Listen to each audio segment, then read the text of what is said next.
আসসালামু আলাইকুম প্রিয় শিক্ষার্থীরা। উল্লাস ফিনিশ শিক্ষা পরিবারের পক্ষ থেকে আমি মোহাম্মদ জাহাঙ্গীর আলম নাহিদ ক্লাস নেব তোমাদের হিসাব বিজ্ঞান বিষয়ে। তো গত একটা ক্লাসে আমরা দেখিয়েছিলাম যে হিসাব বিজ্ঞান বিষয়ে কি কি টপিক পড়তে হবে আমাদের বিশ্ববিদ্যালয়ে ভর্তি পরীক্ষার জন্য। তো আজকে থেকে আমাদের ক্লাস শুরু। আমরা চ্যাপ্টার সাজিয়ে দিয়েছি, মোটামুটি আমাদের কমপক্ষে হইলেও 35টা টপিক পড়তে হবে বা 35টা অধ্যায় যেটাকে আমরা বলি আমাদের কাভার করতে হবে, তাহলে না বিশ্ববিদ্যালয়ে ভর্তি পরীক্ষার পূর্ণাঙ্গ একটা প্রস্তুতি আসবে আমাদের হিসাব বিজ্ঞান বিষয়। তো যাই হোক, কথা না বাড়িয়ে আমি ক্লাসে চলে যাব। তার আগে তোমাদের কাছে আমাদের একটা রিকোয়েস্ট, যদি তোমাদের ক্লাসটা ভালো লাগে বা ভিডিওটা ভালো লাগে তাহলে অবশ্যই এটা শেয়ার করবা, সবার মাঝে ছড়িয়ে দিবা, কারণ বিনামূল্যে শিক্ষাটাকে প্রত্যন্ত অঞ্চল পর্যন্ত ছড়িয়ে দেওয়াই আমাদের উদ্দেশ্য। ঠিক আছে, আমরা তো গত ক্লাসটা আমাদের যারা তোমরা দেখেছো তারা মোটামুটি আইডিয়া পেয়েছো যে আমরা কিভাবে হিসাব বিজ্ঞান বিষয়টা পড়ব ইউনিভার্সিটি অ্যাডমিশনের জন্য। তো আমাদের ফার্স্ট যে টপিকটা বা প্রথম যে বিষয়টা সেটা হচ্ছে হিসাব বিজ্ঞান পরিচিতি। আমি একটা সাবজেক্ট পড়তেছি, এটা সম্পর্কে আমার পূর্ণাঙ্গ একটা ধারণা থাকতে হবে, এটার উৎপত্তি কোথা থেকে, এটার কাজ কি, কার্যাবলী কি, উদ্দেশ্য কি, এই টাইপের বিভিন্ন ধরনের কোশ্চেন থাকে। আর এই হিসাব বিজ্ঞান পরিচিতি থেকেই কিন্তু আমাদের এমসিকিউ, আমরা তো এখন যদি বেসমেন্ট ধরতে চাই যে বিগত বছরের কোশ্চেনগুলো যদি আমরা অ্যানালাইসিস করি বা বিগত বছরের বিশ্ববিদ্যালয়ের ভর্তি পরীক্ষার কোশ্চেন যদি আমরা অ্যানালাইসিস করি, আমাদের কাছে কি ম্যাটেরিয়াল আছে? আমাদের কাছে সর্বোচ্চ আছে আমাদের এমসিকিউ কোশ্চেন। হ্যাঁ, কারণ লিখিত পরীক্ষা কিন্তু খুব বেশি দিন হয় নাই চালু হয়েছে। তো লিখিত পরীক্ষার যেহেতু চালু হয়েছে খুব বেশি দিন হয় নাই, আমাদের কাছে কোশ্চেনও কম, সুতরাং ওইখান থেকে কিন্তু আমাদের গবেষণা করার কোনো তেমন উপায় নেই। তো এই কারণে আমরা এখনও বেসমেন্টটাকে ধরি যে এমসিকিউ এর উপর ডিপেন্ড করে। তাহলে আমাদের এমসিকিউ এই চ্যাপ্টার থেকে কি কি এসেছে গত বছর বা বিগত বছরের ভর্তি পরীক্ষাগুলোতে, কোন কোন বিশ্ববিদ্যালয়ে এবং কতবার এসেছে, তাহলে বুঝতে পারি যে এই চ্যাপ্টারটার গুরুত্ব কীরকম। তো এটা হইতেছে তোমরা হিসাব বিজ্ঞান প্রথম পত্রের প্রথম অধ্যায়। হ্যাঁ, ইন্টারমিডিয়েটে পড়েছ, প্রথম পত্রের প্রথম অধ্যায়। প্রথম পত্রের প্রথম অধ্যায় ওই চ্যাপ্টারটাকে ভাঙলে আমরা ওরিয়েন্টেশন ক্লাসে দেখিয়েছি যে কমপক্ষে 6 থেকে 7টা চ্যাপ্টার পাওয়া যায়, তারই একটা প্রথম চ্যাপ্টার হইতেছে হিসাব বিজ্ঞান পরিচিতি। আর কেউ যদি ক্লাস 9-10-এ হিসাব বিজ্ঞান থেকে থাকে এসএসসিতে, তাহলে দেখবে ক্লাস 9-10-এর বোর্ড বইতে কিন্তু ফার্স্ট একটা চ্যাপ্টার ছিল আমাদের কি, হিসাব বিজ্ঞান পরিচিতি। তো আমাদের আজকের মূল টপিকটা হইতেছে হিসাব বিজ্ঞান পরিচিতি, এবং বিগত বছরের কোশ্চেনগুলো অ্যানালাইসিস করলে দেখা যায় যে এই টপিক থেকে একটা করে কোশ্চেন হইলেও কমপক্ষে এমসিকিউতে থাকে। তো যেহেতু এমসিকিউতে একটা করে কমপক্ষে হইলেও কোশ্চেন থাকে, তো আমরা ধরে নিচ্ছি যদি আমাদের এমসিকিউ আসে, ঢাকা বিশ্ববিদ্যালয় ছাড়া যারা অন্যান্য বিশ্ববিদ্যালয়ের জন্য কী নিচ্ছ, প্রিপারেশন নিচ্ছ, তাদের জন্য অবশ্যই এই টপিকটা খুবই গুরুত্বপূর্ণ। একটা করে কোশ্চেন ইনশাল্লাহ তোমরা কমন পাবা এইখান থেকে যদি পড়ো। আর লিখিত অংশের জন্য এই টপিক বা এই চ্যাপ্টারটার গুরুত্ব কোনো অংশেই কম নয়। লিখিত অংশের জন্য এই চ্যাপ্টারটার অনেক গুরুত্ব আছে। লিখিত অংশে আমাদের কি কি আসতে পারে এই চ্যাপ্টার থেকে, এটা আমরা দেখাবো এই ক্লাস শেষের দিকে। তো আমাদের এখানে একটা সূচিপত্র বলা চলে, যে চ্যাপ্টারে আমরা কি কি পড়বো তার একটা সূচিপত্র এখানে দেওয়া আছে। তোমরা দেখো, লক্ষ্য করলে দেখতে পাবো প্রথমে হিসাব বিজ্ঞান কি বা হিসাব বিজ্ঞান বিষয়টা কি, তারপরে এটা হইতেছে হিসাব বিজ্ঞান বৈশিষ্ট্য, চ্যাপ্টার 1, টপিক 1.2। 1 মানে হইতেছে আমাদের চ্যাপ্টার 1, আর 1, 2, 3, 4 এটা হইতেছে আমাদের টপিক। এরপরে দেখো 1.3 হিসাব বিজ্ঞানের উৎপত্তি ও ক্রমবিকাশ, এটা আমরা জানি। হ্যাঁ, উৎপত্তি ও ক্রমবিকাশ মোটামুটি অনেকেই বলে 1494 সালে দ্বিতীয় দাখিলা পদ্ধতির উদ্ভব হয়েছে, লুকা প্যাসিলি এটার কি প্রবক্তা। যাই হোক, এই টাইপের অনেক তথ্য আমরা জানি, আরও ডিটেলস আমরা জানবো। তারপর হইতেছে হিসাব বিজ্ঞানের কার্যাবলী আমরা পড়বো, এরপর হইতেছে হিসাব বিজ্ঞান প্রক্রিয়া পড়বো, তারপরে হিসাব বিজ্ঞান তথ্যের ব্যবহারকারী, খুবই গুরুত্বপূর্ণ একটা টপিক এমসিকিউর জন্য। হ্যাঁ, এমসিকিউর জন্য এই কারণে গুরুত্বপূর্ণ টপিক যে আমাদের এই চ্যাপ্টার থেকে কোশ্চেন করলে এই ব্যবহারকারী থেকেই কোশ্চেন বেশিরভাগ আসে। তারপর হইতেছে আমরা হিসাব বিজ্ঞানের উদ্দেশ্য পড়বো, এটাও খুব গুরুত্বপূর্ণ একটা টপিক। তারপর হিসাব বিজ্ঞানের জনক, আমরা একটা সাবজেক্ট পড়তেছি, এটার জনক কি, এটা সম্পর্কে আমাদের ডিটেলস ধারণা থাকা উচিত, যদিও এখান থেকে কোশ্চেন আসুক বা না আসুক। কারণ আমরা একটা জিনিস পড়তেছি, কে এটার প্রবক্তা, কে এটা তৈরি করলো, কে এটা সৃষ্টি করলো, তার সম্পর্কে একটু আমাদের কি প্রাথমিক জ্ঞান না বলা চলে, একটু মোটামুটি ধারণা থাকা উচিত। তারপরে হিসাব বিজ্ঞানের শাখাসমূহ, তারপরে কতিপয় গুরুত্বপূর্ণ ডিগ্রি ও প্রতিষ্ঠান। হ্যাঁ, হিসাব বিজ্ঞান বিষয়ে পড়ে কি কি ডিগ্রি আমরা পেতে পারি এবং কোন কোন প্রতিষ্ঠানে এই ডিগ্রিগুলো প্রদান করে, এটা আমরা এখানে জানবো। এরপর অ্যাকাউন্টিং রিলেটেড টার্মস, আমাদের হিসাব বিজ্ঞানে কী কী টার্ম আছে এগুলো জানবো, হিসাব বিজ্ঞানের মানদণ্ড, তারপর আছে গুরুত্বপূর্ণ তথ্য বা সামারি বা সারমর্ম যেটা বলে। আমরা এই পুরো চ্যাপ্টারটা এতগুলো টপিক পড়লাম, পড়ার পরে এটার সামারি কি, এতগুলো তো আমাদের মনে থাকবে না, শর্টকাট এটাকে মনে রাখার উপায় সেটা হচ্ছে এই গুরুত্বপূর্ণ তথ্যতে তোমরা সব পেয়ে যাবা। এরপরে দেখো বিগত বছরের প্রশ্নের সমাধান। আমরা এখানে দেখতে পাইতেছো তোমরা যে একটা স্লাইড শো করছি, এই স্লাইডটা রাখার উদ্দেশ্য হইতেছে যে এখানে আমাদের বিগত বছরের কোশ্চেনগুলো আসবে আর আমরা এখানে লাইভ এটা সলভ করে দেবো। আমাদের কিন্তু এখানে যদি একটা করে কোশ্চেন বোর্ডে লিখতে যাই এবং আবার আমরা কি করি ওইটাকে সলভ করতে যাই, অনেক টাইমের দরকার। আবার যেহেতু আমরা এখন অনলাইনে ক্লাস নিচ্ছি, সুতরাং তোমাদের কাছে কিন্তু আমরা শিটটা ওইভাবে পৌঁছে দিতে পারতেছি না, আবার শিট ধরে ধরে বলতে পারতেছি না যে 1 নম্বর কোশ্চেন এটার অ্যান্সার হবে এটা, 2 নম্বর কোশ্চেন এটার অ্যান্সার হবে এটা। এই কারণে তোমাদের সুবিধার্থে স্লাইডটা করা হয়েছে, এখানে বিগত বছরের কোশ্চেনগুলো আসবে, আমরা সলভ করে করে এটার অ্যান্সার বলে দিব। আর তোমাদের এই রিকোয়েস্টে বা তোমাদের এই অনুরোধে বলা চলে যে এই ক্লাসটা আবার রিপিট করা হলো। এই ক্লাস কিন্তু একবার স্লাইডে গেছে, তখন এরকম অন বোর্ডে নেওয়া হয়নি। অনেকে বলছে যে স্যার আমাদের একটু অন বোর্ডে নিলে সুবিধা হয়, অন বোর্ডে নিলে একটু বুঝতে ভালো হয়। আর কারো আমরা বারবার বলতেছি, কারো কোনো যদি জিজ্ঞাসাবাদ থাকে, জানার কোনো কিছু থাকে, তাহলে অবশ্যই তোমরা কমেন্ট করবে, আমরা কমেন্টের রিপ্লাই দিয়ে দিব। কমেন্ট না করলে আমরা বুঝতে পারবো না যে এইখানে তোমাদের অসুবিধাটা কোথায়। যেহেতু এটা যদিও লাইভ ক্লাস, কিন্তু তারপরও কিন্তু এটা আমরা একমুখী যোগাযোগ বলা চলে, যে আমি শুধু ডেলিভার দিচ্ছি, তোমরা রিসিভ করতেছো, কিন্তু তোমাদের ফিডব্যাকটা আমি পাইতেছি না। তো তোমরা যদি নিজেকে কোশ্চেন করো, সরি, তোমরা যদি আমাদেরকে কোশ্চেন করো, তাহলে না আমরা কি ডেলিভার দিতে পারবো, অ্যান্সারটা ডেলিভার দিতে পারবো। এই কারণে অনেকের অনেক ধরনের কোশ্চেন থাকতেই পারে। আর এই ফার্স্ট চ্যাপ্টার এটা আমরা প্রথম থেকে একটা উদাসীনভাবে চলে আসছি, যে এইখান থেকে আমাদের কোনো সৃজনশীল আসে না, পড়ার দরকার নেই, তারপর হইতেছে গুরুত্বপূর্ণ চ্যাপ্টার না, এই টাইপের অনেক কিছু আমাদের ছিল, তাই না? তো যাই হোক, আমি প্রথম ক্লাসে ওরিয়েন্টেশন ক্লাসে বলে দিয়েছি যে হিসাব বিজ্ঞান এই গত 4 বছর বা 2 বছর যে যেইভাবে পড়েছ কিনা, তোমরা হয়তো নতুন করে হিসাব বিজ্ঞানের জন্য প্রিপারেশন নিবা, ইউনিভার্সিটি অ্যাডমিশন টেস্টের জন্য। হ্যাঁ, নতুন করে প্রিপারেশন নিতে হবে। এখন এরপরে আমাদের বিগত বছরের প্রশ্নের সমাধানের পর অনুশীলনের জন্য অতিরিক্ত কিছু প্রশ্ন দেওয়া আছে, আমাদের এটা শিটেই তোমরা পেয়ে যাবা। আর শিট পাওয়ার উপায় এটা আবারও আমি বলে দিচ্ছি, যে আমাদের ভিডিওটা তোমরা শেয়ার করবা, শেয়ার করার পর এটার স্ক্রিনশট তোমরা আমাদের ইনবক্স করবা, তোমরা সাথে সাথে শিটের পিডিএফটা পেয়ে যাবা। ঠিক আছে, ওই শিটের পিডিএফ যখন পাবো, শিটে তোমাদের কি আছে, বিভিন্ন বিগত বছরের কোশ্চেন আছে। হ্যাঁ, বিগত বছরের আমাদের নিজের প্র্যাকটিস করার জন্য কিছু কোশ্চেন আছে। তো ওই নিজের প্র্যাকটিস করার জন্য অতিরিক্ত যে কোশ্চেনগুলো আছে, এগুলো তোমরা নিজেরাই প্র্যাকটিস করলে বুঝবা যে এই চ্যাপ্টারটার উপর তোমার দখল কতটুকু। হ্যাঁ, এই চ্যাপ্টারটার উপর তুমি কতটুকু অ্যান্সার করে কত পার্সেন্ট তোমার সঠিক হচ্ছে, কত পার্সেন্ট ভুল যাচ্ছে। আর একবার পড়া না, তোমার একবার পড়তে হবে। একবার পড়ে একটা চ্যাপ্টারে তুমি যদি 50%ও বুঝতে পারো বা সলভ করতে পারো, বা 50%ও যদি তোমার কি হয়, কারেক্ট হয়, তাহলে তুমি বুঝবে তুমি অনেকটা এগিয়ে আসো। এমন না যে অনেকে আছে একবার একটা টপিক পড়ে, একবার একটা চ্যাপ্টার পড়ে আমি তো পারতেছি না, আমি তো অর্ধেক পারতেছি, আমার মনে হয় খুব দুর্বল হতেছে। না, practice makes a man perfect, এই টাইপের একটা কথা আছে। তুমি একবার পড়ছো, এরপর দ্বিতীয়বার, তারপর তৃতীয়বার, চতুর্থবার, পঞ্চমবার পড়ার পরে দেখবা যে তোমার 100% তখন কারেক্ট হবে। একটা জিনিস একবার পড়ে কখনো ইউনিভার্সিটি অ্যাডমিশন টেস্টের জন্য প্রিপারেশন নিতে গেলে আমি বলবো এটা তোমাদের জন্য বৃথা প্রিপারেশন। যে একবার পড়ছি শেষ, তা না।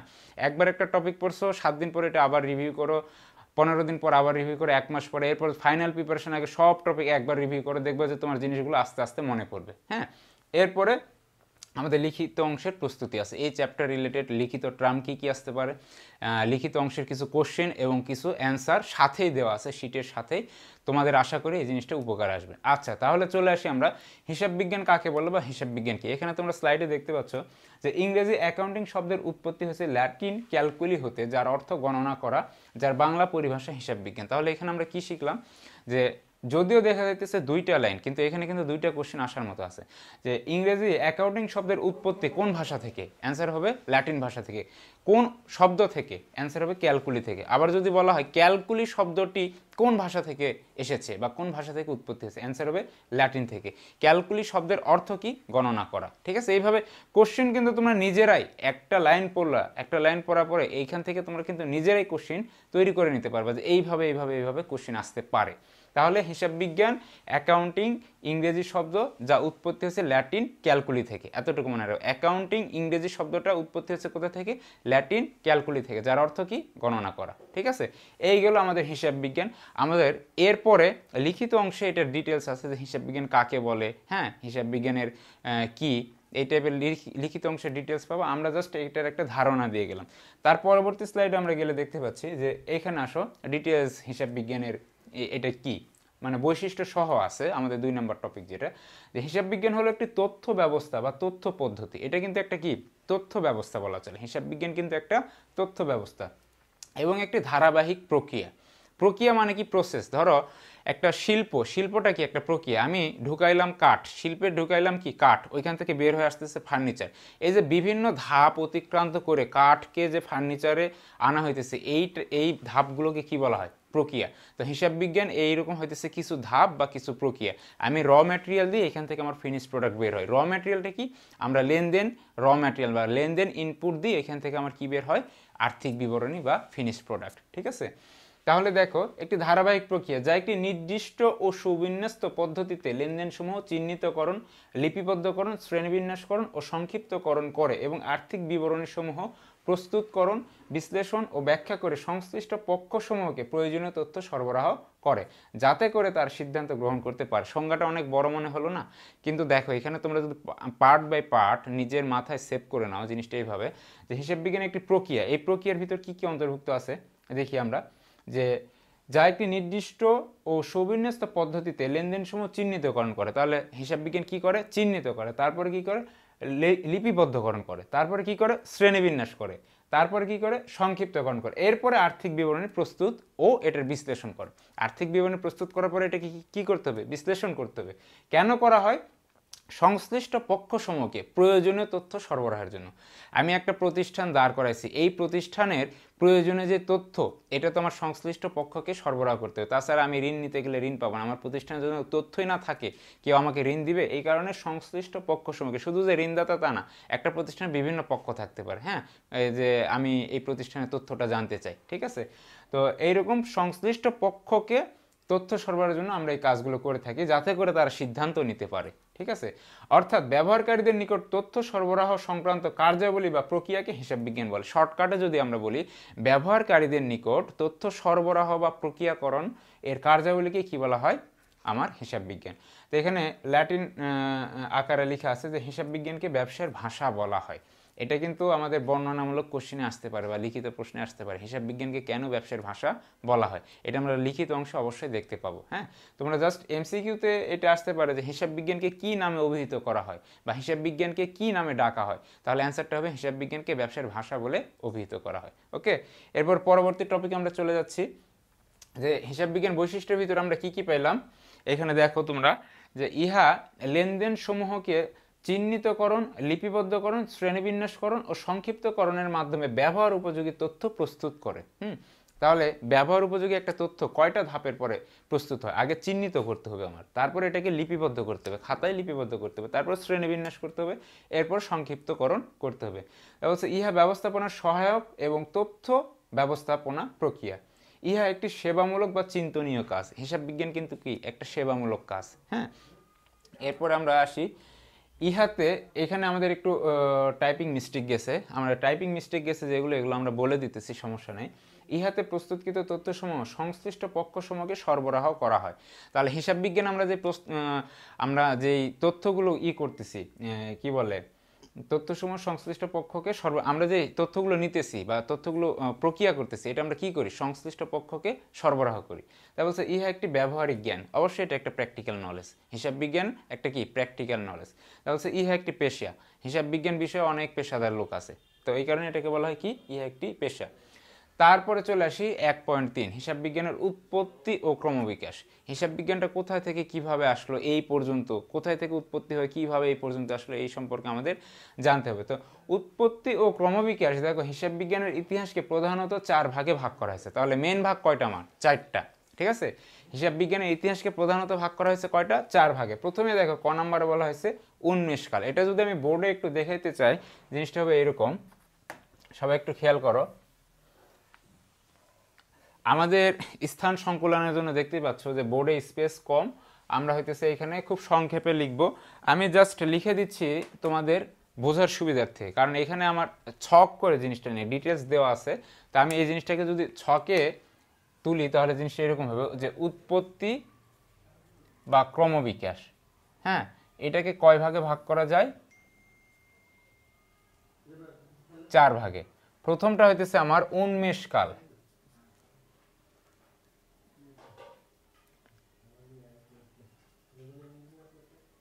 প্রথমটা হইতেছে আমার কি? উন্মেষকাল। এরপর সেকেন্ডটা দেখি প্রাক বিশ্লেষণ কাল। সেকেন্ডটা হইতেছে আমার কি? প্রাক বিশ্লেষণকাল।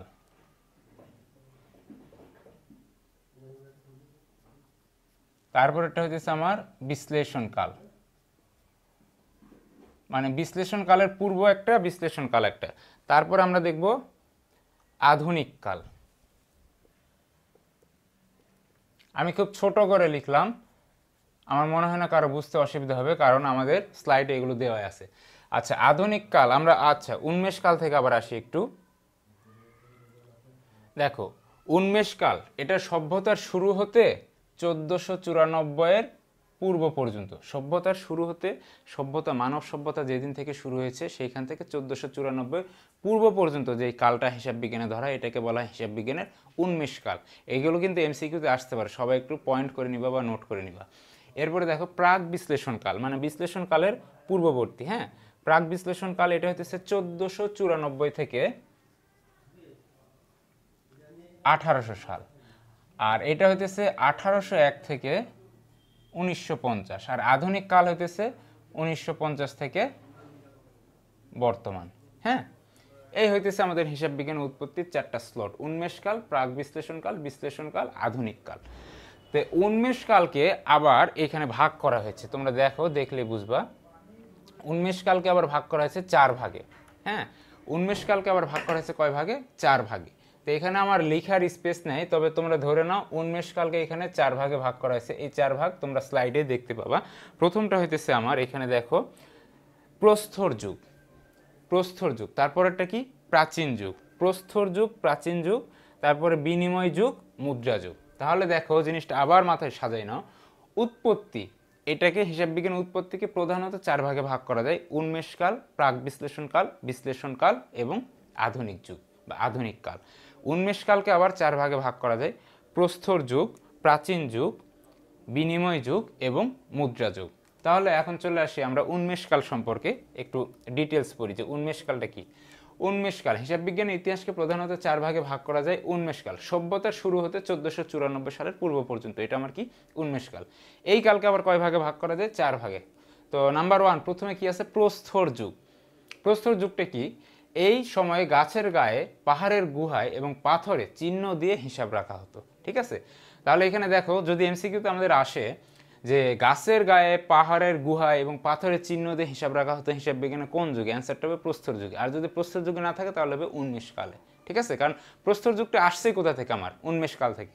এরপর দেখো প্রাচীন যুগ। এই সময় প্যাপিরাস নামক গাছের পাতা দিয়ে মিশর, Italy, Rome, Greece, Babylon, Europe ও এশিয়ার লোকেরা হিসাব রাখত। এই সময় চীন দেশের লোকেরা অ্যাবাকাস নামক যন্ত্র দিয়ে হিসাব কার্য সমাধা করত। হ্যাঁ, আমরা কি দেখলাম যে প্রস্তর যুগে গাছের গায়ে, পাহাড়ের গুহায় এবং পাথরের চিহ্ন দিয়ে কি রাখা হতো? হিসাব রাখা হতো। আর প্রাচীন যুগে প্যাপিরাস নামক গাছের পাতা দিয়ে মিশর, Italy, Rome, Greece, Babylon, Europe ও এশিয়ার লোকেরা হিসাব রাখতো। আচ্ছা, এখান থেকে যদি আমাদের কোশ্চেনটা এরকম আসে যে প্যাপিরাস নামক গাছের পাতায় হিসাব রাখা হতো কোন যুগে, অ্যান্সারটা হবে প্রাচীন যুগে। ঠিক আছে, আর প্রাচীন যুগ যদি না থাকে তাহলে আমার কি আসবে? অ্যান্সারটা উন্মেষকালে, কারণ প্রাচীন যুগটা কোন কাল থেকে আসছে? উন্মেষকাল থেকে আসছে। তো এরপর আমরা দেখতেছি যে বিনিময় যুগ। এই সময় মিশরীয়রা আবলুস কাঠে, আইভরি প্লেটে ও স্লেট পাথরে, কঙ্গোতে বাঁশের কাঠিতে, পেরুতে কিপু নামক সুতায় গিট দিয়ে, সবাই খাতায় লিখে রাখো, কারণ যেহেতু তোমাদের কাছে এখন শীট নেই, দাগানো যাইতেছেন। এই কোশ্চেনটা বিগত বছর একটা সালে আসছিল। হ্যাঁ, এটা বিগত বছর একটা কোশ্চেনের টপিক যে পেরুর অধিবাসীরা কোন সুতায় গিট দিয়ে হিসাব রাখতো, বা পেরুর অধিবাসীরা কিভাবে হিসাব রাখতো। অ্যান্সার হবে কিপু নামক সুতায় গিট দিয়ে। কিপু নামক সুতায় গিট দিয়ে। কোশ্চেনটা এভাবে ঘুরেও আসতে পারে যে কিপু নামক সুতায় গিট দিয়ে কারা হিসাব রাখতো, অ্যান্সার হবে পেরুর অধিবাসী। যেইভাবে থেকেই কোশ্চেন করুক, তোমরা খাতায় শুধু এতটুকু লিখে রাখো যে কিপু নামক সুতায় গিট দিয়ে হিসাব রাখতো পেরুর অধিবাসীরা। এটা কোন যুগে? বিনিময় যুগে। আর ইউরোপ ও এশিয়ায় পোড়ামাটি, মন, তাম্রপাত্র ও কাঠ খোদাই করে হিসাব রাখা হতো। এরপর আসো মুদ্রা যুগ। এই সময় মুদ্রার প্রচলন ঘটে। ইংরেজ ব্যবসায়ীরা টালি নামক খাস কাটা চেপটা কাঠের লাঠির মাধ্যমে হিসাব রাখতো। তাহলে ইংরেজ ব্যবসায়ীরা কিসের মাধ্যমে হিসাব রাখতো?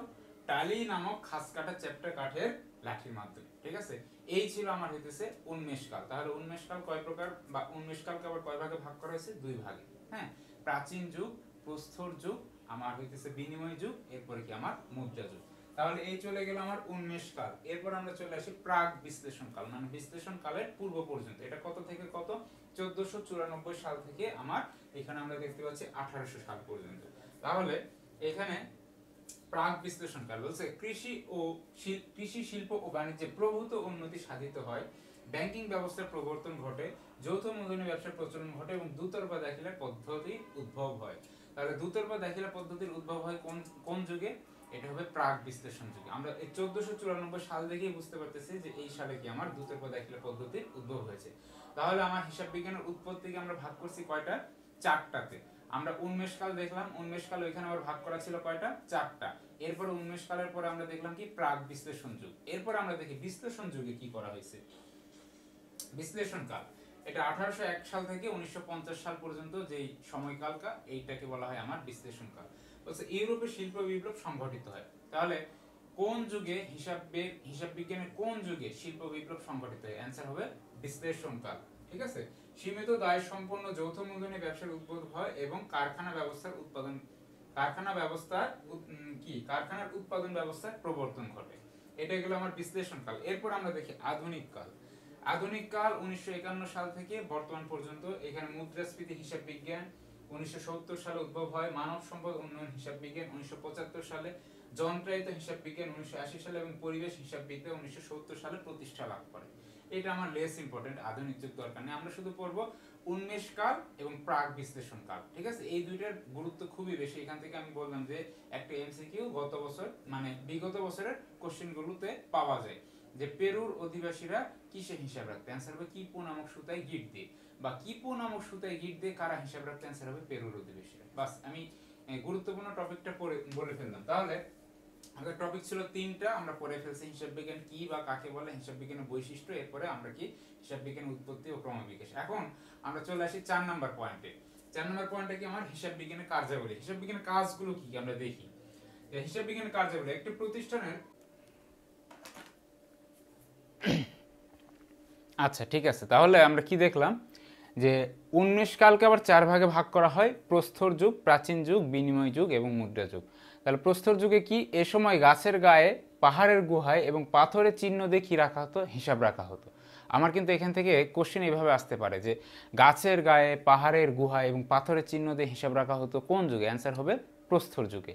এরপর আমরা দেখি প্রাচীন যুগ। এই সময় প্যাপিরাস নামক গাছের পাতা দিয়ে মিশর, Italy, Rome, Greece, Babylon, Europe ও এশিয়ার লোকেরা হিসাব রাখত।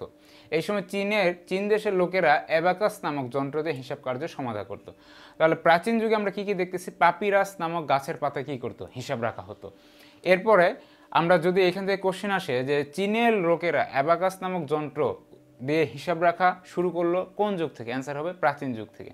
আর যদি প্রাচীন যুগ না থাকে তাহলে অ্যান্সারটা কী হবে? উন্মেষ কাল। কারণ প্রাচীন যুগটা আসছে কোথা থেকে? আমার উন্মেষ কাল থেকে। উন্মেষ কালকে 4 ভাগে ভাগ করা হয়। তো এরপর আমরা দেখতেছি বিনিময় যুগ।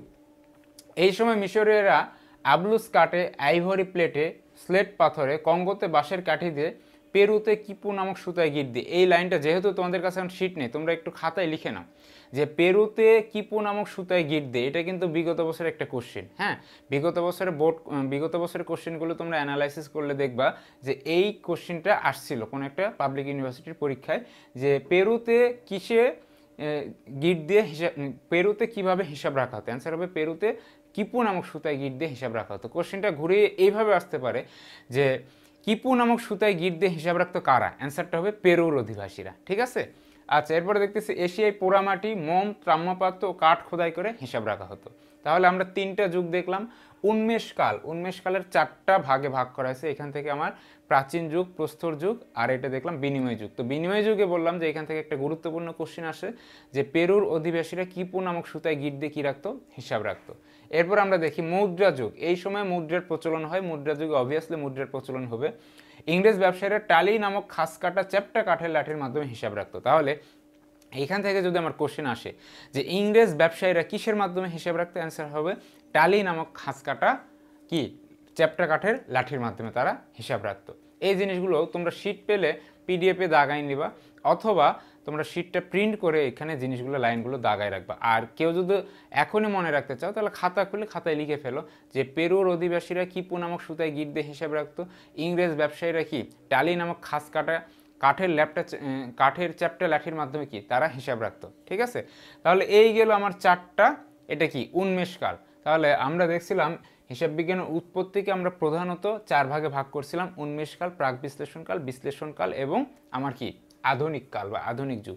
এই উন্মেষকালকে আবার 4 ভাগে ভাগ করছিলাম: প্রস্তর যুগ, প্রাচীন যুগ, বিনিময় যুগ, মুদ্রা যুগ। 4টা গেল। এরপরে আমরা পরবর্তী টাইপগুলো দেখি। প্রাক বিশ্লেষণকাল মানে বিশ্লেষণকালের পূর্ববর্তী সময়টাকে বলা হয় প্রাক বিশ্লেষণকাল। এটা হইতেছে 1494 সাল থেকে আমরা এখানে দেখতে পাচ্ছি 1800 সাল পর্যন্ত। তো এই সালে কি হয়েছে বা এই যুগে কি হয়েছে, কৃষি, শিল্প ও বাণিজ্যে প্রভূত উন্নতি সাধিত হয়, ব্যাংকিং ব্যবস্থার প্রবর্তন ঘটে, যৌথ মূলধনী ব্যবসার প্রচলন ঘটে এবং দুতরফা দাখিলা পদ্ধতির উদ্ভব হয়। আমরা 1494 এই সালটা দেখে বুঝতে পারতেছি কি দুতরফা দাখিলা পদ্ধতির উদ্ভব হয়। তাহলে যদি কোশ্চেন আসে এইভাবে যে দুতরফা দাখিলা পদ্ধতির উদ্ভব হয় হিসাব বিজ্ঞানের কোন যুগে, অ্যান্সার হবে প্রাক বিশ্লেষণকালে। ঠিক আছে, আচ্ছা এই গেল আমার প্রাক বিশ্লেষণকাল। তাহলে কয়টা গেল টোটাল? 2টা, উন্মেষকাল, প্রাক বিশ্লেষণকাল। এরপর আমরা দেখি বিশ্লেষণকাল। বিশ্লেষণকাল কত থেকে? 1801 থেকে 1950 সাল। আচ্ছা, ইউরোপের শিল্প বিপ্লব সংঘটিত হয়। তাহলে যদি কোশ্চেন আসে হিসাব বিজ্ঞানের কোন যুগে ইউরোপের শিল্প বিপ্লব সংঘটিত হয়, এটা হবে আমার বিশ্লেষণকালে। তো সীমিত দায়সম্পন্ন যৌথ মূলধনী ব্যবসার উৎপত্তি হয় এবং কারখানা উৎপাদন ব্যবস্থার প্রবর্তন ঘটে। Less important. তারপরে আমরা দেখতেছি আধুনিক কাল 1951 সাল থেকে বর্তমান সময় পর্যন্ত। মুদ্রাস্ফীতি হিসাব বিজ্ঞান 1970 সালে প্রতিষ্ঠা লাভ করে। মানব সম্পদ উন্নয়ন হিসাব বিজ্ঞান 1975 সালে প্রতিষ্ঠা লাভ করে। যন্ত্রায়িত হিসাব পদ্ধতি 1980 সালে প্রতিষ্ঠা লাভ করে এবং পরিবেশ হিসাববিদ্যা 1990 সালে প্রতিষ্ঠা লাভ করে। এখান থেকে গুরুত্বপূর্ণ তেমন কোনো তথ্য নেই। আমাদের গুরুত্বপূর্ণ তথ্য হইতেছে ওই যে উন্মেষকালের কি প্রাচীন যুগ, ওইখান থেকে যে পেরুর অধিবাসীরা কিপু নামক সুতায় গিট দিয়ে হিসাব রাখতো, আর ইংরেজ ব্যবসায়ীরা টালি নামক খাস কাটা কাঠের কি চ্যাপ্টা লাঠির মাধ্যমে তারা হিসাব রাখতো। এই 2টা জিনিস তোমরা একটু বিশেষ করে মনে রাখবা। আচ্ছা, এই গেল আমার কি হিসাব বিজ্ঞানের উৎপত্তি। তাহলে উৎপত্তি আমার কয়টা? 4টা, উন্মেষকাল, প্রাক বিশ্লেষণকাল, বিশ্লেষণকাল, আধুনিক কাল। উন্মেষকাল আবার কয়টা? 4টা, প্রস্তর যুগ, প্রাচীন যুগ, বিনিময় যুগ, মুদ্রা যুগ। ওকে, এই হইতেছে আমার টোটাল A to Z হিসাব বিজ্ঞানের উৎপত্তি। আমরা পরবর্তী পয়েন্টে চলে আসি, হিসাব বিজ্ঞানের কার্যাবলী। হিসাব বিজ্ঞানের কাজগুলো কি কি আমরা দেখি। তো দেখতেছি একটি প্রতিষ্ঠানের মূল কাজ হলো প্রতিষ্ঠানের অর্থনৈতিক কার্যাবলী সম্পর্কিত তথ্য সংগ্রহ করে ভবিষ্যতের কর্মপন্থা সম্পর্কে সিদ্ধান্ত গ্রহণ করা এবং প্রতিষ্ঠানের অর্থনৈতিক অবস্থার সাথে সংশ্লিষ্ট পক্ষসমূহকে প্রয়োজনীয় তথ্য সরবরাহ করা। হিসাব বিজ্ঞানের কার্যাবলী 2 ধরনের, খাতায় লিখে রাখতে পারে হিসাব বিজ্ঞানের কার্যাবলী কয় ধরনের? 2 ধরনের। আচ্ছা, দেখি আমরা এখন এই 2 ধরনের কার্যাবলী কি কি। এখানে তোমরা বক্সের মাধ্যমে দেখতে পাচ্ছ যে হিসাব বিজ্ঞানের কার্যাবলী কয় ধরনের এখানে দেওয়া আছে? 2 ধরনের, তত্ত্বাবধানমূলক কাজ আর একটা কি ব্যবস্থাপকীয় কাজ। হিসাব বিজ্ঞান কিছু কাজের তত্ত্বাবধান করে থাকে বা এটাকে বলা হয় তত্ত্বাবধানমূলক কাজ, আর ব্যবস্থাপকীয় কাজ, হ্যাঁ ম্যানেজারিয়াল কাজগুলো যেগুলো। তো তত্ত্বাবধানমূলক কাজ কি? অর্থনৈতিক লেনদেন লিপিবদ্ধকরণ, লেনদেন শ্রেণীবিন্যাস এবং সংক্ষিপ্তকরণ, নিট ফলাফল নির্ধারণ, আর্থিক অবস্থা প্রদর্শন, আর্থিক তথ্য জ্ঞাপন, আর্থিক তথ্যের বিশ্লেষণ। আর ব্যবস্থাপকীয় কাজ কি মানে ম্যানেজমেন্ট রিলেটেড হিসাব বিজ্ঞানের কাজ কি? আর্থিক নীতি নিয়ন্ত্রণ ও পরিকল্পনা প্রণয়ন, বাজেট তৈরিকরণ, ব্যয় নিয়ন্ত্রণ। এইখান থেকে এই পয়েন্টটা খুবই গুরুত্বপূর্ণ যে ব্যয় নিয়ন্ত্রণ হিসাব বিজ্ঞানের কোন কাজ? এটা হবে ব্যবস্থাপকীয় কাজ। এটা কিন্তু আমার তত্ত্বাবধানমূলক কাজ না, এটা হবে হিসাব বিজ্ঞানের ব্যবস্থাপকীয় কাজ। সবাই একটু ভালো করে মনে রাখবা যে ব্যয় নিয়ন্ত্রণ এটা হিসাব বিজ্ঞানের কোন কাজ? এটা হবে ব্যবস্থাপকীয় কাজ। তারপরে দেখতেছি কর্মীদের কাজের মূল্যায়ন, ভুল ও জুয়াচুরি প্রতিরোধ। আচ্ছা, এরপরে আমরা চলে আসি 1.5 মানে 5 নম্বর টপিকে, যে হিসাব বিজ্ঞান প্রক্রিয়া। আমি প্রথমে বলছি হিসাব বিজ্ঞান কি? হিসাব বিজ্ঞান কিন্তু কিছুই না, জাস্ট একটা প্রক্রিয়া। এই প্রক্রিয়াটাকে আমরা এখন দেখব, আর এটা কিন্তু খুবই গুরুত্বপূর্ণ একটা টপিক। এইখান থেকে আমরা বিগত বছরের কোশ্চেন দেখতে পাই। হ্যাঁ, আমরা যদি বিগত বছরের কোশ্চেনগুলো অ্যানালাইসিস করি দেখা যায় যে হিসাব বিজ্ঞান প্রক্রিয়া থেকে কিন্তু কোশ্চেন আসে। তো দেখি প্রক্রিয়াটা কীরকম। এখানে তোমরা একটা চিত্র দেখতে পাচ্ছ। হ্যাঁ, আর আবারও বলতেছি যারা বুঝতেছো না যে আমরা এই শিটটা কিভাবে পাবো, বা আমরা তো স্লাইডে দেখাইতেছি, আমাদের কাছে তো প্রপার ম্যাটেরিয়াল নেই, তোমাদের আবারও বলে দিই এই ভিডিওটা ভালো লাগলে তোমরা অবশ্যই শেয়ার করবা, সবার মাঝে ছড়িয়ে দিবা ভিডিওটা, যাতে তোমরা উপকৃত হইছো আরও কেউ যেন উপকৃত হয়। ফ্রি ক্লাস মানে সম্পূর্ণ যে সস্তা বা এই টাইপের কিছু না। ফ্রি ক্লাস আমরা দিচ্ছি যে বিনামূল্যে শিক্ষাটাকে প্রত্যন্ত অঞ্চল পর্যন্ত ছড়িয়ে দেওয়ার জন্য। তো সুতরাং এই জায়গা থেকে তুমি যদি একটা বিষয় তোমার A to Z ধারণা ক্লিয়ার না হোক, কিন্তু একটা বিষয় 10% তুমি অ্যাডভান্স হয়েছো বা আগের চেয়ে ধারণা ক্লিয়ার হয়েছে বা কনসেপ্ট ক্লিয়ার হয়েছে, তুমি উপকৃত হয়েছো, তোমার মতো যেন আরও 2 জন উপকৃত হয়, এই কাজটা করার জন্য তোমরা ভিডিওটা শেয়ার করবা। ভিডিওটা শেয়ার করে সেটার স্ক্রিনশট আমাদের ইনবক্স করলে আমরা সাথে সাথে এটা কি করে দেবো, তোমাদের PDF ফাইলটা দিয়ে দিব। আর যারা আমি প্রথমে বলছি যে অনুশীলনের উপর কিচ্ছু নেই, তোমরা অনুশীলন স্টার্ট করো। অনুশীলনের জন্য কি দরকার, আমাদের এখানে অনুশীলনের জন্য MCQ দেওয়া আছে। আবার কেউ যদি নিজেকে যাচাই করার জন্য পরীক্ষা দিতে চাও, আমাদের এখানে পরীক্ষার ব্যবস্থা আছে, তোমরা অনলাইনে পরীক্ষা দিতে পারবা MCQ এর। হ্যাঁ, তো আমাদের সাথে যোগাযোগ করলে এগুলো ডিটেলস তোমরা পাবা। যে হোয়াটসঅ্যাপ নাম্বারটা দেওয়া আছে, হোয়াটসঅ্যাপ নাম্বারে আমাদের সাথে তোমরা অবশ্যই যোগাযোগ করবে। আচ্ছা, এখন আসি যে হিসাব বিজ্ঞান প্রক্রিয়া। এখানে একটা চিত্র দেখতে পাচ্ছি, দেখো যে নিম্নে হিসাব বিজ্ঞান প্রক্রিয়াটি ছক আকারে উপস্থাপন করা হলো। এখানে দেখো হিসাব বিজ্ঞান প্রক্রিয়ার মূল ধাপ 3টা, পয়েন্ট কয়টা আমার 3টা, এটা সবার আগে মাথায় নিতে হবে যে হিসাব বিজ্ঞান প্রক্রিয়ার ধাপ কয়টা, 3টা। আচ্ছা, আমরা এখন দেখি প্রথম ধাপটা কি, লেনদেন চিহ্নিতকরণ বা শনাক্তকরণ। আচ্ছা, হিসাব বিজ্ঞানের প্রথম কাজ কিন্তু কি, লেনদেন চিহ্নিত করা বা শনাক্ত করা। আচ্ছা, আমি একটা বক্সে যদি ধরো অনেকগুলো কাগজ মুড়াই দিলাম বা টুকরা করে দিলাম, এখন কিছু কাগজের ভিতরে আমার লেখা আছে আর কিছু কাগজ একদমই ব্ল্যাঙ্ক বা সাদা, তাহলে আমার প্রথম কাজ, আমি যদি কাউকে এই কাজটা দিই যে এই বক্সে তোমাকে এতগুলো কাগজ দিলাম, তুমি লিখাওয়ালা যে কাগজ মানে যেই কাগজের ভিতর লেখা আছে এটা তুমি কি করো, আলাদা করো। তাহলে কি করতে হবে, তাকে আগে চিহ্নিত করতে হবে যে কোন কাগজের ভিতর লেখা আছে, এটা চিহ্নিত করে সে কী করলো, আলাদা করলো। আর যেইটার ভিতর কোনো লেখা নাই, এটার কোনো দাম নেই বা মূল্য নেই, ওটা সে কী করলো, সাইড করলো। তাহলে এইরকম আমার একটা প্রতিষ্ঠানে বিভিন্ন ধরনের ঘটনা ঘটে। হ্যাঁ, তো সব ঘটনাই আমার প্রতিষ্ঠান রিলেটেড না।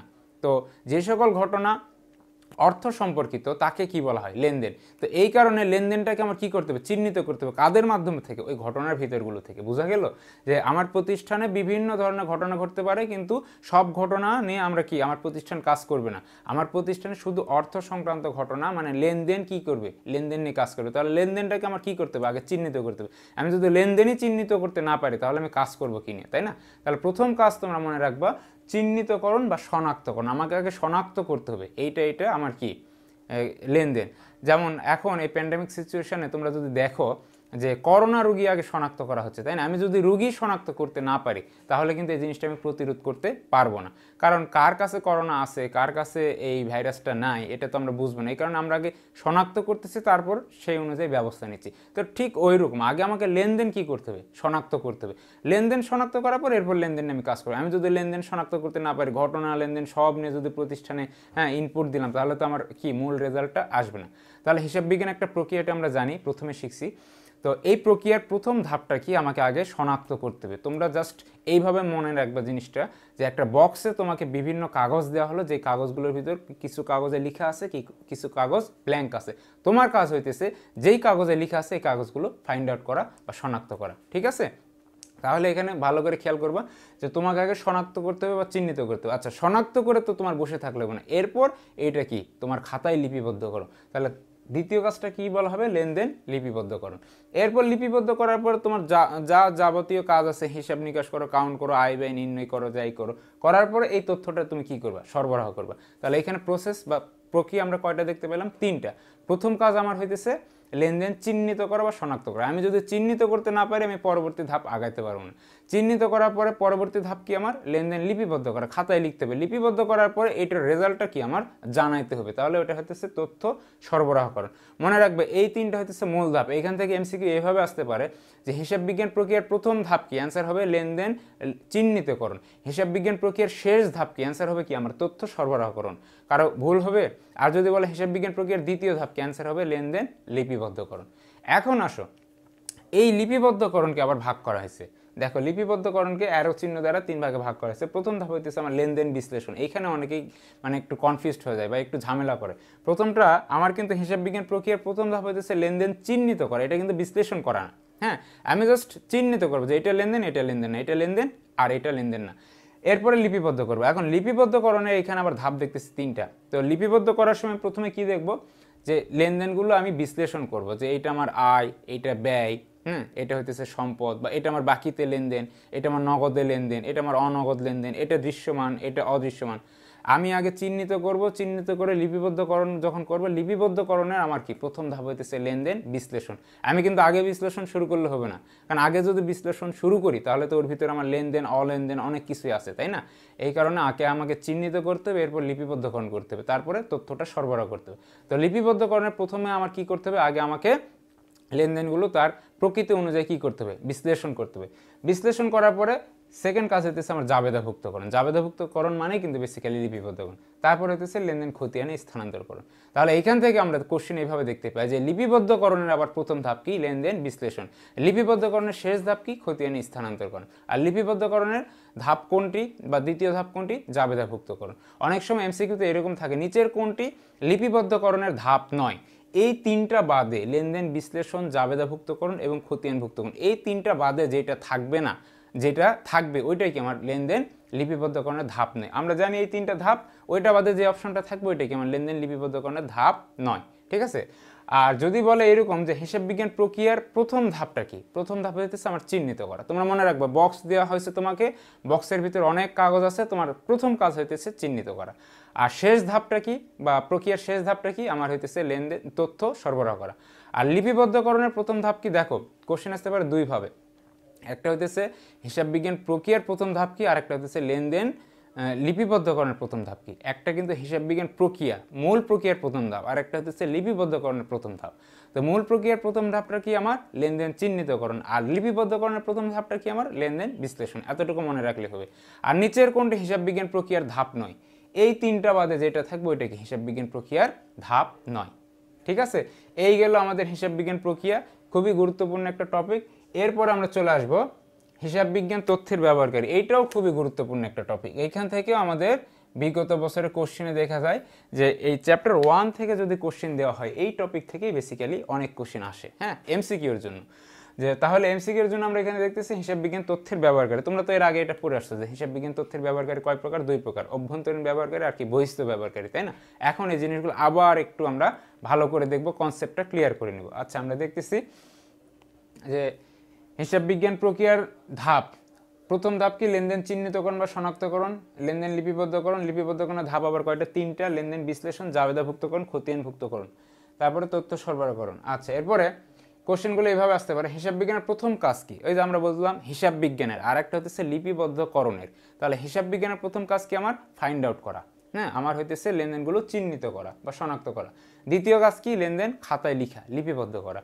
তৃতীয় কাজ কি, তথ্য সরবরাহ করা বা আদান প্রদান করা। ঠিক আছে? এরপরে আসি লিপিবদ্ধকরণের আবার প্রথম কাজ কি, আমি যখন খাতায় লিখতে যাব, আমি এক খাতায় তো সব লিখলে হবে না, আমার প্রত্যেকটা লেনদেনের জন্য আলাদা খাতা করব। তাহলে আমার কি করতে হবে, লেনদেনটাকে আগে আমার বিশ্লেষণ করতে হবে, তাই না? তাহলে লিপিবদ্ধকরণের প্রথম ধাপ হইতেছে বিশ্লেষণ। এরপর বলছে লেনদেন লিপিবদ্ধকরণের দ্বিতীয় ধাপ কি, জাবেদাভুক্তকরণ। লেনদেন লিপিবদ্ধকরণের তৃতীয় ধাপ খতিয়ানে স্থানান্তরকরণ। দেখো এখানে অ্যান্সারটা আমরা দিয়েই রাখছি, যে অনেক সময় এমসিকিউতে এরকম থাকে, এই কারণে এই জিনিসগুলো যাতে তোমাদের কনফিউজড না করে আমরা দিয়ে রাখছি। হিসাব বিজ্ঞান প্রক্রিয়ার ধাপ নয়, এটা কিন্তু কোনো ধাপ নয়, তথ্য যাচাইকরণ। যে আমরা যে তথ্যটা এটা যাচাই করার, এটা কোনো হিসাব বিজ্ঞান প্রক্রিয়ার ভিতরে আমরা দেখি না। তাহলে তথ্য যাচাইকরণ, লেনদেন যাচাইকরণ, রেওয়া মিল প্রস্তুতকরণ, এগুলো কিন্তু হিসাব বিজ্ঞান প্রক্রিয়ার কোনো ধাপ নয়। আমরা দেখছি প্রক্রিয়াতে ধাপ আছে তিনটা ধাপের ভিতর ফার্স্টে আমার হইতেছে লেনদেন চিহ্নিত করতে হবে, সেকেন্ড লিপিবদ্ধ করতে হবে, থার্ড কি আমার তথ্য আদান প্রদান করতে হবে, তাই না? আর লিপিবদ্ধকরণের প্রথম ধাপ হইতেছে আমার লেনদেন বিশ্লেষণ, জাবেদাভুক্তকরণ, খতিয়ানভুক্তকরণ। তাহলে এদের তথ্য যাচাই করার কোনো স্কোপ আমরা দেখলাম না, রেওয়া মিল প্রস্তুতকরণ, তারপর লেনদেন যাচাইকরণ, এগুলোর কোনো স্কোপ আমরা দেখলাম না। এই ছিল আমাদের হিসাব বিজ্ঞান প্রক্রিয়া। এরপর আমরা দেখব আমরা ব্যবহারকারী, হিসাব বিজ্ঞান তথ্যের ব্যবহারকারী। আমি আগে বলছি তথ্য ব্যবহারকারী কয় প্রকার, দুই প্রকার, এটা তোমরা অলরেডি পড়ে আসছো, যে অভ্যন্তরীণ ব্যবহারকারী এবং কি বাহ্যিক ব্যবহারকারী। ঠিক আছে?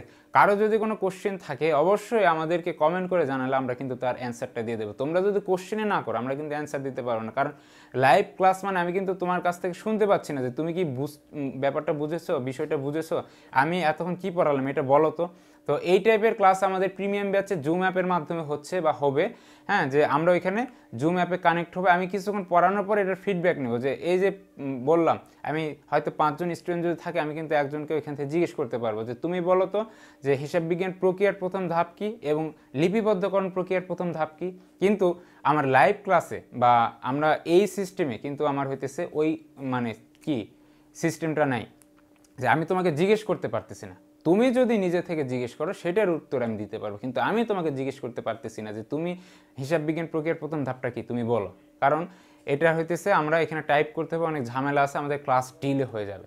আর প্রিমিয়াম ব্যাচে আমরা বললাম যে অবশ্যই এখানে জুম অ্যাপে ক্লাস নেওয়া হয়। জুম অ্যাপে তো তোমরা যারা ইউজ টু বা অভ্যস্ত হয়ে গেছো তারা জানো যে ওইখানে আমরা ক্লাস নেওয়ার সময় একটা ফিডব্যাক নেওয়ার একটা কি থাকে, স্কোপ থাকে। আমরা পড়াইতে পড়াইতে হুট করে ক্লাসের মাঝখানে যদি কাউকে দিকে অমনোযোগী বা ভিডিওটা অফ করে রেখেছে, সাউন্ড মিউট করা আছে, আমরা কিন্তু জিজ্ঞেস করি তুমি কি ক্লাসে আসো, কি পড়াইলাম বলো তো, এতটুকু। কিন্তু আমার লাইভ ক্লাসে কিন্তু এটা সম্ভব হচ্ছে না। তো সুতরাং নিজের দায়িত্বে নিজ ইচ্ছায় তোমাদের জানার আগ্রহ থেকে তোমরা জিজ্ঞেস করবা, কমেন্টে আমরা অ্যান্সার দিয়ে দেবো। আর ভিডিওটা ভালো লাগলে এটাও আমাদেরকে কমেন্ট করে জানাবো, আমরা ইন্সপিরেশন পাবো, আমরা ভবিষ্যতে আরও ভিডিও দেওয়ার চেষ্টা করব, আমরা আরও ফ্রি ক্লাস নেওয়ার চেষ্টা করব, বা আমরা ফ্রি ক্লাস নিতে আর উদ্বুদ্ধ হব তোমাদের প্রেরণা পেয়ে, ঠিক আছে?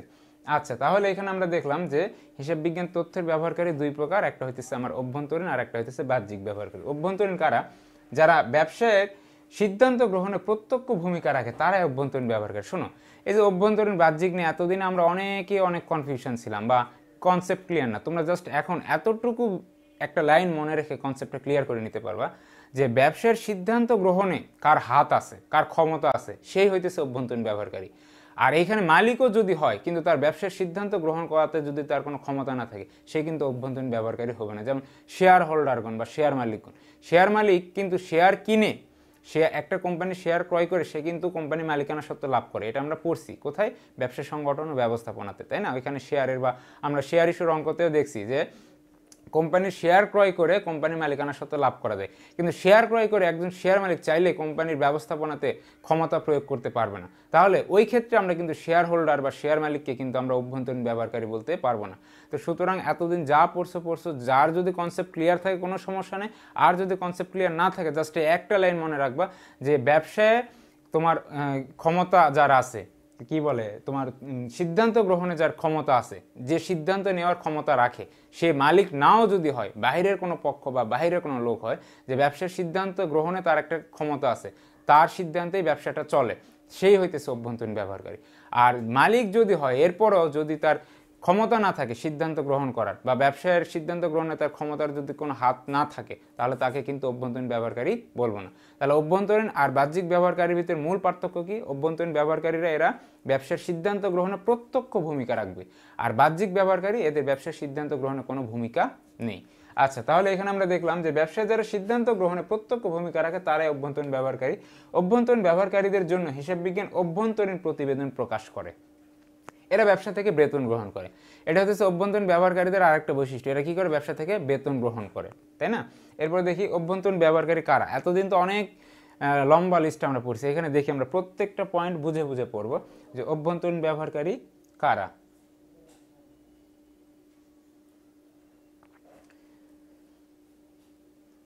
আচ্ছা সরি, এখানে আমাদের জিনিসগুলো ওঠে নাই, তবে আমরা ওইখানে শিটে ডিটেলস দেওয়া আছে, শিট থেকে তোমরা পেয়ে যাবে। অভ্যন্তরীণ ব্যবহারকারী হইতেছে ব্যবস্থাপকগণ। তোমরা জাস্ট এতটুকু মনে রাখবে, ব্যবস্থাপকগণ।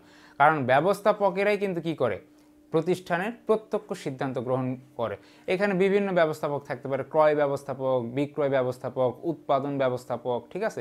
এই যত প্রকার ব্যবস্থাপক আছে, এই সব ব্যবস্থাপকই কি আমার অভ্যন্তরীণ ব্যবহারকারী।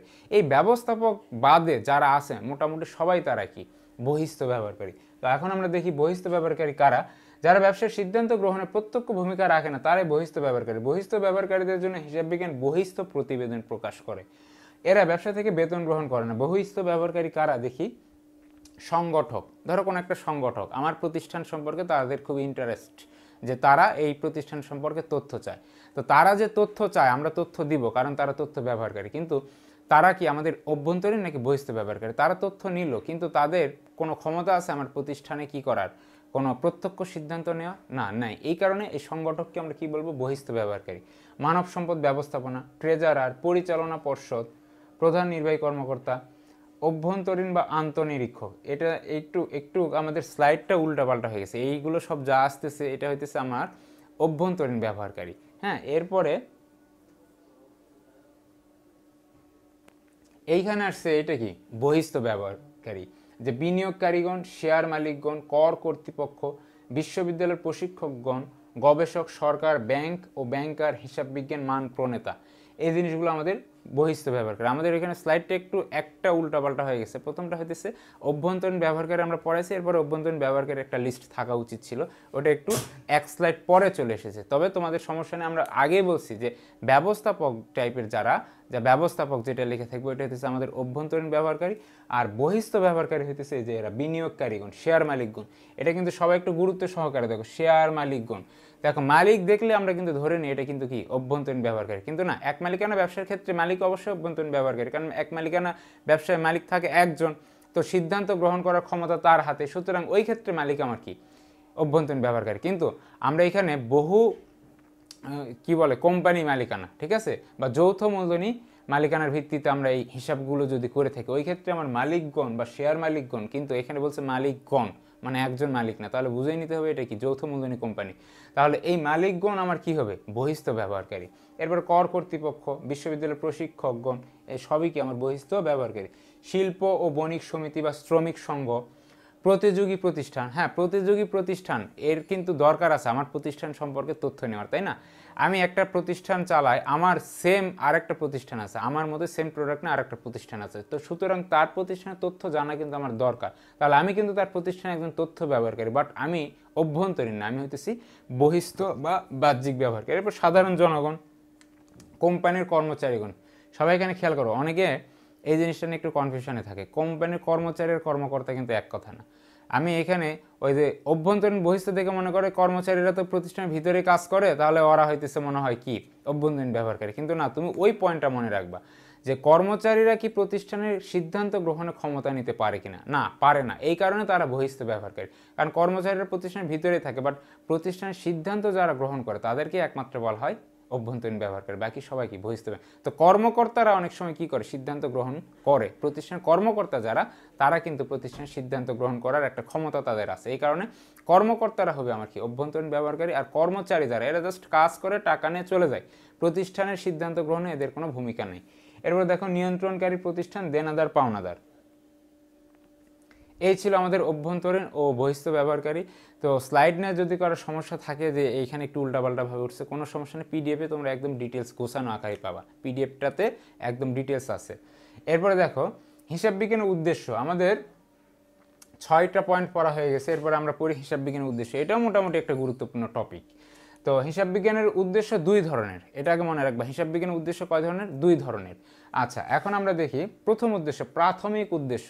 আচ্ছা এখন ধরো একটা লোক যদি রাস্তায় অ্যাক্সিডেন্ট করে বা কোনো দুর্ঘটনা ঘটে, আমার প্রথম কাজকে তাকে আগে প্রাথমিক চিকিৎসা দেওয়া, প্রাথমিক চিকিৎসা দেওয়ার পর তাকে আমরা কী করি হসপিটালাইজড করি, তাই না। ধরো কেউ যদি রোড অ্যাক্সিডেন্ট করে বা কিছু করে, তাকে আমরা প্রাথমিকভাবে তার ব্লিডিং বন্ধ করার জন্য গজ ব্যান্ডেজ যেটা দেওয়ার পরে তাকে আমরা হসপিটালে নিই। তো এইরকম হিসাব বিজ্ঞানের আমার উদ্দেশ্য দুইটা আছে, একটা হচ্ছে প্রাথমিক একদম যেটা না করলেই নয়, হ্যাঁ, এরপর আমার হচ্ছে মেইন উদ্দেশ্য বা প্রধান উদ্দেশ্য।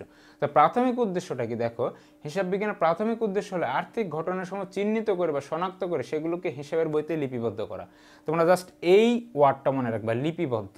এটা কিন্তু বিভিন্ন এমসিকিউতে বিভিন্নভাবে থাকে, অনেক বড় করে লাইনটা থাকে, অনেক ব্যাখ্যা করে লেখা থাকে, কিন্তু তোমরা জাস্ট এই ওয়ার্ডটা ওই লাইনের ভিতর খুঁজবা যে লিপিবদ্ধ আছে কিনা। যদি আমার কোশ্চেন আসে নিচের কোনটি হিসাব বিজ্ঞানের প্রাথমিক উদ্দেশ্য, তুমি লাইন যত বড়ই হোক, 2 লাইন হোক বা 3 লাইন হোক, ওই লাইনগুলোর ভিতরে জাস্ট একটা ওয়ার্ড খুঁজবা যে লিপিবদ্ধ এই ওয়ার্ডটা আছে কিনা। যদি লিপিবদ্ধ ওয়ার্ডটা থাকে ওইটাই আমার কি প্রাথমিক উদ্দেশ্য, ঠিক আছে। এটা বিভিন্নভাবে এই লাইনটাকে কনভার্ট করা যায়। তাহলে আমরা এতটুকু শিখলাম যে হিসাব বিজ্ঞানের প্রাথমিক উদ্দেশ্যটা কি, লিপিবদ্ধ করা, লেনদেন লিপিবদ্ধ করা।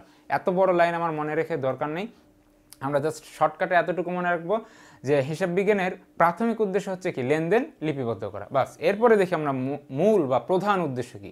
শুধু লেনদেন লিপিবদ্ধ করলাম, হিসাব বিজ্ঞানের উদ্দেশ্য শেষ তা না, মূল তো একটা উদ্দেশ্য আছে, সবারই কি একটা মেইন উদ্দেশ্য আছে না। এখন আমরা দেখি মেইন উদ্দেশ্যটা কি, প্রধান বা মৌলিক উদ্দেশ্য। হিসাব বিজ্ঞানের মৌলিক উদ্দেশ্য হলো উক্ত তথ্যসমূহ পর্যালোচনা করে নির্ভরযোগ্য, নির্ভুল ও সঠিক এবং প্রয়োজনীয় তথ্যসমূহ সংশ্লিষ্ট ব্যবহারকারীদের নিকট সরবরাহ করা। শোনো, হিসাব বিজ্ঞান আমি কেন করতেছি, একটা প্রতিষ্ঠানে হিসাব বিজ্ঞান প্রসেসটা কেন অবলম্বন করতেছি, এটার তো একটা মূল উদ্দেশ্য আছে, তাই না। মূল উদ্দেশ্য হচ্ছে আমার সংশ্লিষ্ট পক্ষসমূহকে তথ্য সরবরাহ করা, জাস্ট তথ্য সরবরাহ করা, এতটুকু মনে রাখবা। আর ওইখানে মনে রাখবা লেনদেন লিপিবদ্ধ করা, ঠিক আছে? লিপিবদ্ধ করা মানে খাতায় লেখা, এটা কি আমার প্রাথমিক উদ্দেশ্য। আর তথ্য সরবরাহ করা, আমি একটা তথ্য দিচ্ছি একজনকে, এইটা কি আমার মূল উদ্দেশ্য।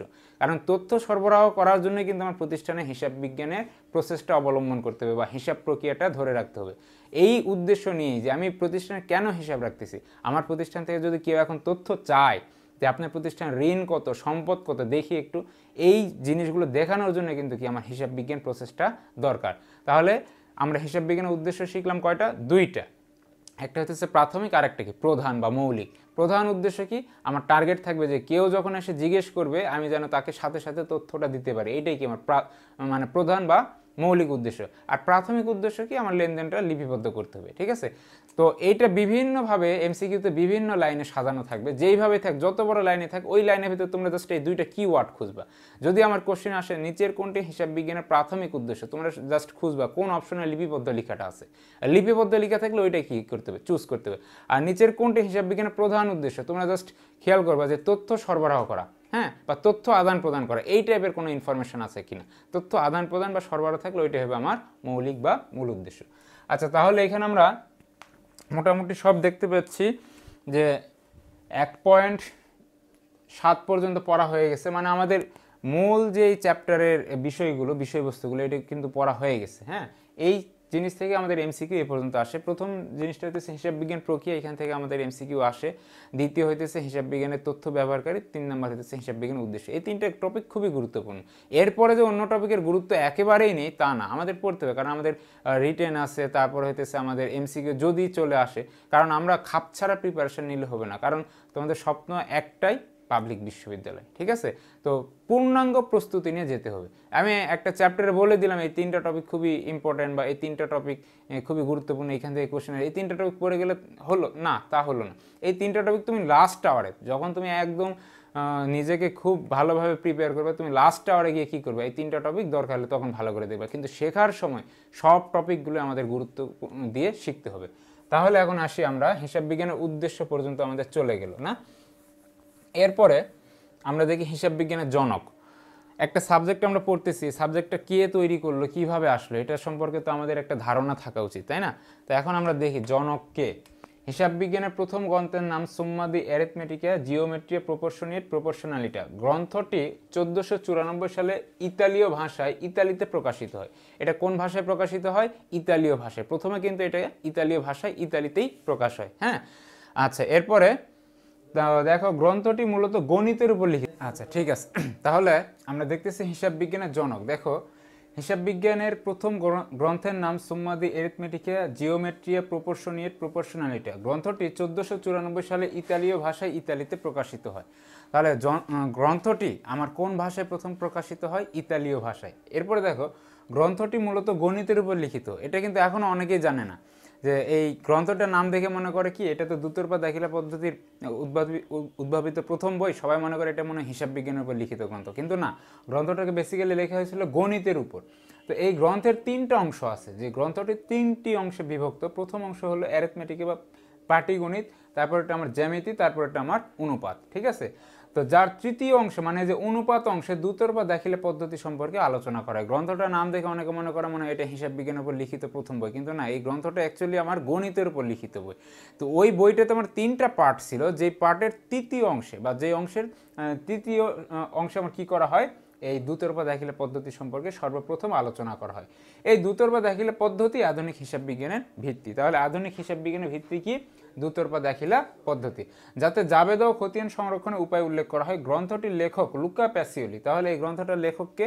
Luka Pacioli. তাহলে হিসাব বিজ্ঞানের জনকটা কে দাঁড়ালো? লুকা প্যাসিওলি, যে যার জন্মসাল 1445 থেকে 1915 সাল পর্যন্ত। তিনি ছিলেন ইতালির নাগরিক। হ্যাঁ, তিনি ছিলেন একজন প্রাদি ও গণিত শাস্ত্রবিদ। তাকে আধুনিক হিসাব বিজ্ঞানের জনক বলা হয়। তিনি লিওনার্দো দা ভিঞ্চি এর বন্ধু ও শিক্ষক ছিলেন। তাহলে এখান থেকে তথ্যগুলো একটু সাজাই নিবা। এখানে আরেকটা লাইন আমরা একটু বা বিশ্লেষণ করলে এটা পাই, তিনি ছিলেন ইতালির নাগরিক, তার বাড়িটা ইতালির ভেনিস নগরীতে। হ্যাঁ, এটা অনেক সময় আসে যে লুকা প্যাসিওলির জন্মস্থান কোথায়? ইতালির ভেনিস। তাহলে ভেনিসটা যেখানে থাকবে ওইটা আমরা চুজ করব। আর তিনি কি ছিলেন? লিওনার্দো দা ভিঞ্চির বন্ধু ও শিক্ষক। এই ছিল আমাদের হিসাব বিজ্ঞানের জনক। এরপরে দেখি আমরা হিসাব বিজ্ঞানের শাখাসমূহ, 9 নম্বর পয়েন্ট আমাদের, যে হিসাব বিজ্ঞানের শাখা। দেখো এখানে আর্থিক হিসাব বিজ্ঞান, এটা একটা শাখা। আর্থিক হিসাব বিজ্ঞানে কি বলা হয়েছে, ইহা বহিস্থ ব্যবহারকারীদের বিভিন্ন প্রশ্নের উত্তর দেয় এবং আর্থিক বিবরণী সমূহ তৈরির মাধ্যমে ব্যবহারকারীদের নিকট তথ্য ব্যবহার করে। তাহলে হিসাব বিজ্ঞানে যে একটা শাখা আমরা দেখলাম আর্থিক হিসাব বিজ্ঞান, এরা বেসিক্যালি কাদেরকে নিয়ে কাজ করে, এরা কাজ করে বহিস্থ ব্যবহারকারীদের নিয়ে, ঠিক আছে।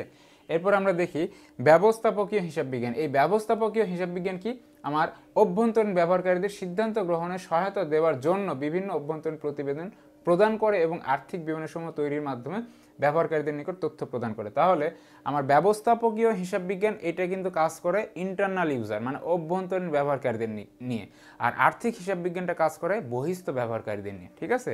এরপর আমরা দেখতেছি অন্যান্য আরও কিছু শাখা আছে। এই দুইটা মূল শাখা বা প্রধান শাখা বাদে অন্যান্য আরও কিছু শাখা আছে। সেটা কি, আমার উৎপাদন বা হিসাব বিজ্ঞান, পরিবেশ হিসাব বিজ্ঞান, নিরীক্ষা শাস্ত্র বা নিরীক্ষা হিসাব বিজ্ঞান, সহকারী হিসাব বিজ্ঞান, মানব সম্পদ হিসাব বিজ্ঞান, মুদ্রাস্ফীতি হিসাব বিজ্ঞান, কর শাস্ত্র বা কর হিসাব বিজ্ঞান। তাহলে হিসাব বিজ্ঞান প্রধান শাখা আমরা দুইটা দেখলাম, ব্যবস্থাপকীয় হিসাব বিজ্ঞান আর একটা কি আর্থিক হিসাব বিজ্ঞান। এক এক শাখার কাজ এক এক রকম। ব্যবস্থাপকীয় হিসাব বিজ্ঞান এরা কাজ করে বহিস্থ ব্যবহারকারীদের নিয়ে, আর আর্থিক হিসাব বিজ্ঞান কাজ করে ইন্টারনাল বা অভ্যন্তরীণ ব্যবহারকারীদের নিয়ে। এই ছিল আমাদের হিসাব বিজ্ঞানের শাখা। এরপরে আমরা এখন এখানে দেখতেছি হিসাব বিজ্ঞানের কতিপয় গুরুত্বপূর্ণ ডিগ্রি ও প্রতিষ্ঠান। হ্যাঁ, আমরা হিসাব বিজ্ঞান পড়ে কি কি ডিগ্রি নিতে পারি এবং এই ডিগ্রিগুলো কোন কোন প্রতিষ্ঠান প্রদান করে, এগুলো আমরা এতদিন অ্যাভয়েড করে গেলেও এখন কিন্তু অ্যাভয়েড করার সুযোগটা একটু কম, কারণ এখান থেকে আমাদের এমসিকিউ বিগত বছরের প্রশ্নগুলোতে দেখা যায়। সুতরাং এগুলো একটু গুরুত্ব সহকারে সবাই মনে রাখবা বা পড়বা। শোনো, প্রথম চ্যাপ্টার বা হিসাব বিজ্ঞানে এখন আমরা যে প্যাটার্নে পড়বো, আমরা আগেই প্রথম ওরিয়েন্টেশন ক্লাসে কিন্তু বলছি এটা কিন্তু এখন থিওরিক্যাল বা থিওরি বেসিস একটা সাবজেক্ট হয়ে গেলে। হিসাব বিজ্ঞান যে একটা ম্যাথমেটিক্স সাবজেক্ট বা অঙ্ক রিলেটেড এই টাইপের ধ্যান ধারণা এখন আমাদের বাদ দিতে হবে। তো হিসাব বিজ্ঞানের এইখানে থিওরি পড়তে হবে। এখন থিওরি অনেকের কাছে বোরিং লাগে, বোরিং লাগলে একটু করার কিছু নেই, কষ্ট করে আমাদের একটু পড়ে নিতে হবে, কারণ আমাদের নিজেদের প্রয়োজনে আমরা জিনিসগুলো পড়ে নিব। তো দেখতেছি যে কতিপয় ডিগ্রির প্রতিষ্ঠান, প্রথম ডিগ্রির নাম কি সিএ, চার্টার্ড অ্যাকাউন্ট্যান্ট। অনেকে নাম শুনছে এটা অলরেডি, হ্যাঁ, বা আমরা শুনে অভ্যস্ত। তো সিএ যে পাস করে তাকে বলা হয় এসিএ, যে অ্যাসোসিয়েট অফ চার্টার্ড অ্যাকাউন্ট্যান্টস। তারপর দেখে FCA, fellow of chartered accountants. এই এফসিএ লেখা দিয়ে তোমাকে বলবে যে এটার বিস্তারিত রূপ কি, বা এটার সংক্ষিপ্ত রূপ হইতেছে আমরা জানি এফসিএ। তাহলে এইগুলোর তোমার প্রত্যেকটা জিনিসের বিস্তারিত রূপ পড়তে হবে। তারপর ICAB, institute of chartered accountants of Bangladesh, এটা একটু ভালো করে মনে রাখবে, আইসিএবি। তো বলছে যা প্রতিষ্ঠিত হয় 1973 সালে, যা বাংলাদেশে সিএ ডিগ্রি প্রদান করে। আচ্ছা, তাহলে সিএ ডিগ্রি বাংলাদেশে কে প্রদান করে? আইসিএবি। এই আইসিএবি প্রতিষ্ঠিত হয় কত সালে? 1973 সালে। তাহলে এই এতটুকু একটা স্লাইডের ভিতর আমরা কিন্তু 2 থেকে 3টা গুরুত্বপূর্ণ টপিক পেলাম বা গুরুত্বপূর্ণ পয়েন্ট পেলাম। প্রথমটা কি, সিএ এর পূর্ণরূপ কি? Chartered accountant. সিএ যে পাস করে তাকে বলা হয় এসিএ, আর এফসিএ, এই সবগুলোর আমরা পূর্ণরূপ শিখবো। এরপরে আইসিএবি, সিএ ডিগ্রি কে প্রদান করে? এটা হবে আইসিএবি। আইসিএবি কত সালে প্রতিষ্ঠিত হয়? 1973 সালে। তাহলে কোশ্চেনে যদি এরকম আসে বাংলাদেশে সিএ ডিগ্রি কে প্রদান করে, অ্যান্সারটা হবে আইসিএবি। আচ্ছা, এরকম আমরা আরও কিছু ডিগ্রি এবং প্রতিষ্ঠান দেখি। CMA, cost and management accountant. হ্যাঁ, তো সিএমএ যে পাস করে তাকে বলা হয় ACMA, associate of cost and management accountants. এরপরে দেখো FCMA, fellow of cost and management accountants. ওই আগের মতোই, জাস্ট ওই সামনে এ লাগানো হয়েছে আর এফ লাগানো হয়েছে, ঠিক আছে। এরপর আইসিএমএবি, আগেরটা ছিল আইসিএবি আর এটা হচ্ছে আইসিএমএবি। তো বলছে institute of cost and management accountants of Bangladesh প্রতিষ্ঠিত হয় 1977 সালে, যা বাংলাদেশে সিএমএ ডিগ্রি প্রদান করে। আচ্ছা, এই পর্যন্ত আমরা 2টা ডিগ্রির নাম শুনলাম, একটা হচ্ছে সিএ ডিগ্রি আর একটা কি সিএমএ ডিগ্রি। তো সিএ ডিগ্রিটা কে প্রদান করে? আইসিএবি। আর সিএমএ ডিগ্রিটা কে প্রদান করে? আইসিএমএবি। আইসিএবি কত সালে প্রতিষ্ঠিত হয়? 1973 সালে। আর আইসিএমএবি কত সালে প্রতিষ্ঠিত হয়? 1977 সালে। এইভাবে একটু জিনিসগুলো তোমরা সুন্দর করে নিজেদের মতো করে নোট করে নিবা। আচ্ছা, এরপর আমরা দেখি এমবিএম, মাস্টার অফ ব্যাংক ম্যানেজমেন্ট। তো এমবিএম ডিগ্রিটা কে প্রদান করে? BIBM, Bangladesh institute of bank management, যা বাংলাদেশে এমবিএম ডিগ্রি প্রদান করে। এ পর্যন্ত আমরা কয়টা ডিগ্রির নাম শুনলাম? 3টা, সিএ, সিএমএ আর এমবিএম। সিএ ডিগ্রি কে প্রদান করে? আইসিএবি। সিএমএ ডিগ্রি কে প্রদান করে? আইসিএমএবি। আর এমবিএম এটা প্রদান করে বিআইবিএম। এরপর দেখতেছে সিপিএ, সার্টিফাইড পাবলিক অ্যাকাউন্ট্যান্ট। আর AICPA, American Institute of Certified Public Accountants, প্রতিষ্ঠিত হয় কত সালে? 1887 সালে, যা যুক্তরাষ্ট্রে সিপিএ ডিগ্রি প্রদান করে। তাহলে এটা দেখতে পাচ্ছি এটা একটা কি যুক্তরাষ্ট্র ভিত্তিক ডিগ্রি, ঠিক আছে।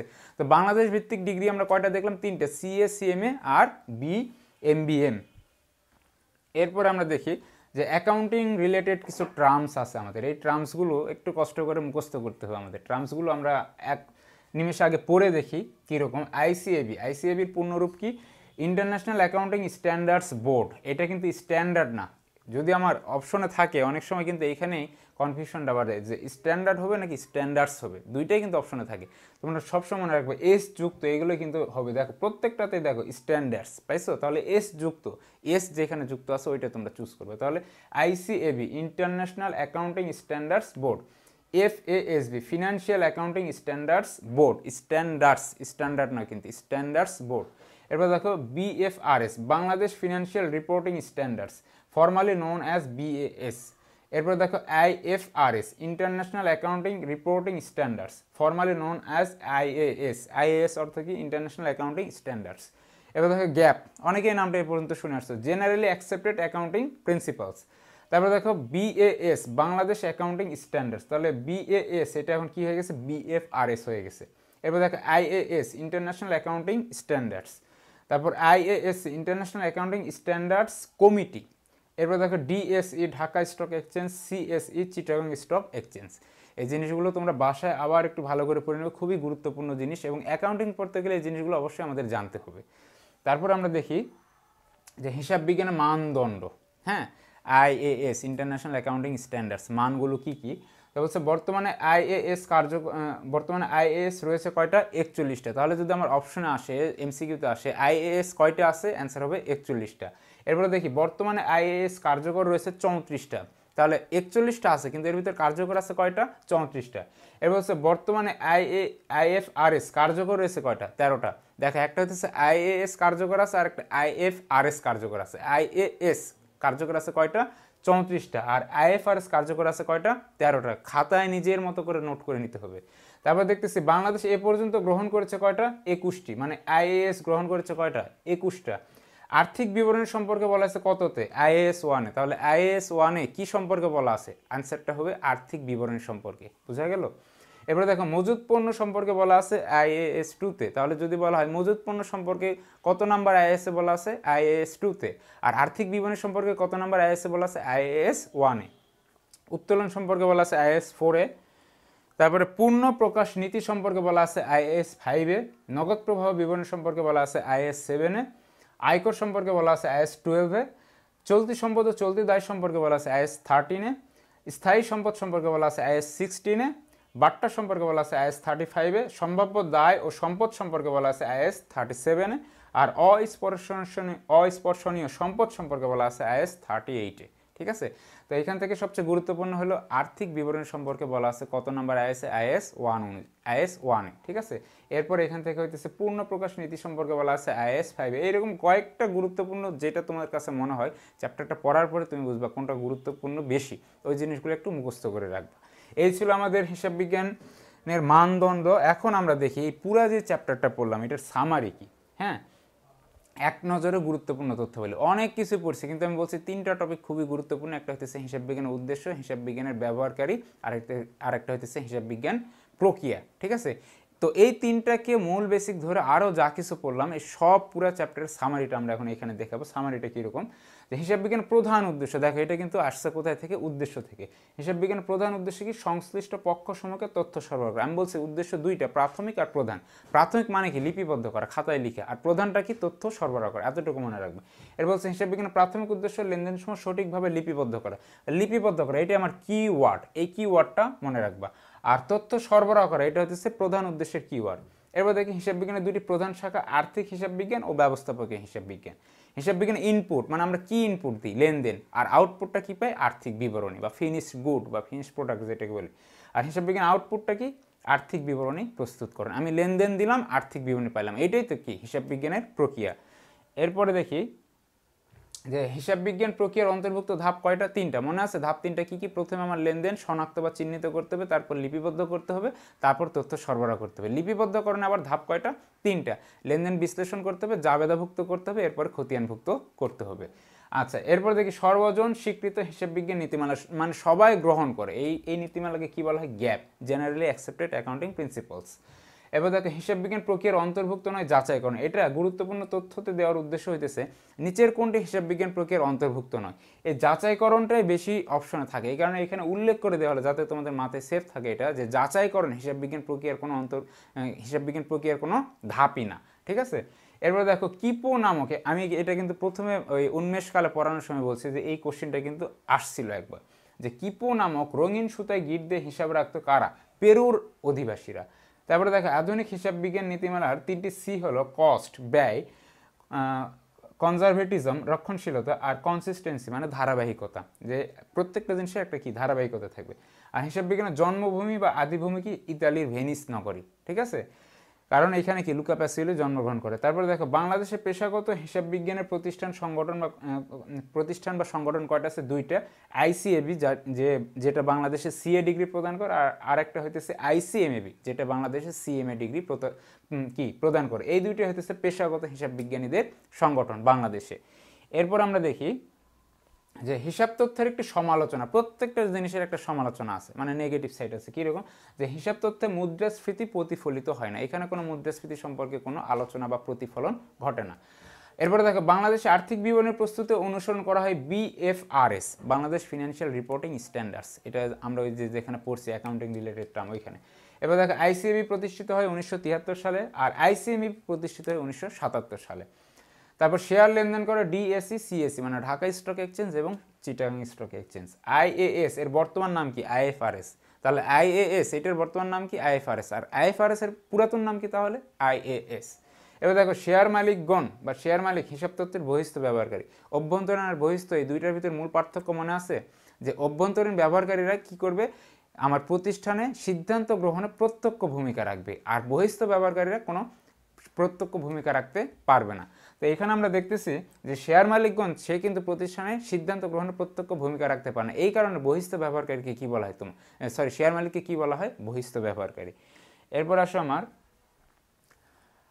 কর কর্তৃপক্ষ হিসাব তথ্যের বহিস্থ ব্যবহারকারী, বিনিয়োগকারীগণ হিসাব তথ্যের বহিস্থ ব্যবহারকারী, পাওনাদারগণ বহিস্থ ব্যবহারকারী, নিয়ন্ত্রণকারী প্রতিষ্ঠান বহিস্থ। শোনো, অভ্যন্তরীণ কারা? ওই যে পরিচালক এবং ব্যবস্থাপক সংক্রান্ত যারা থাকে এরাই কি অভ্যন্তরীণ, বাকি সবাই বহিস্থ। নিয়ন্ত্রণকারী প্রতিষ্ঠান বহিস্থ ব্যবহারকারী, শ্রমিক সংঘ হিসাব তথ্যের বহিস্থ ব্যবহারকারী, পরিচালক হিসাব তথ্যের কি? অভ্যন্তরীণ, কারণ পরিচালকের ক্ষমতা আছে একটা প্রতিষ্ঠানের সিদ্ধান্ত গ্রহণ করার।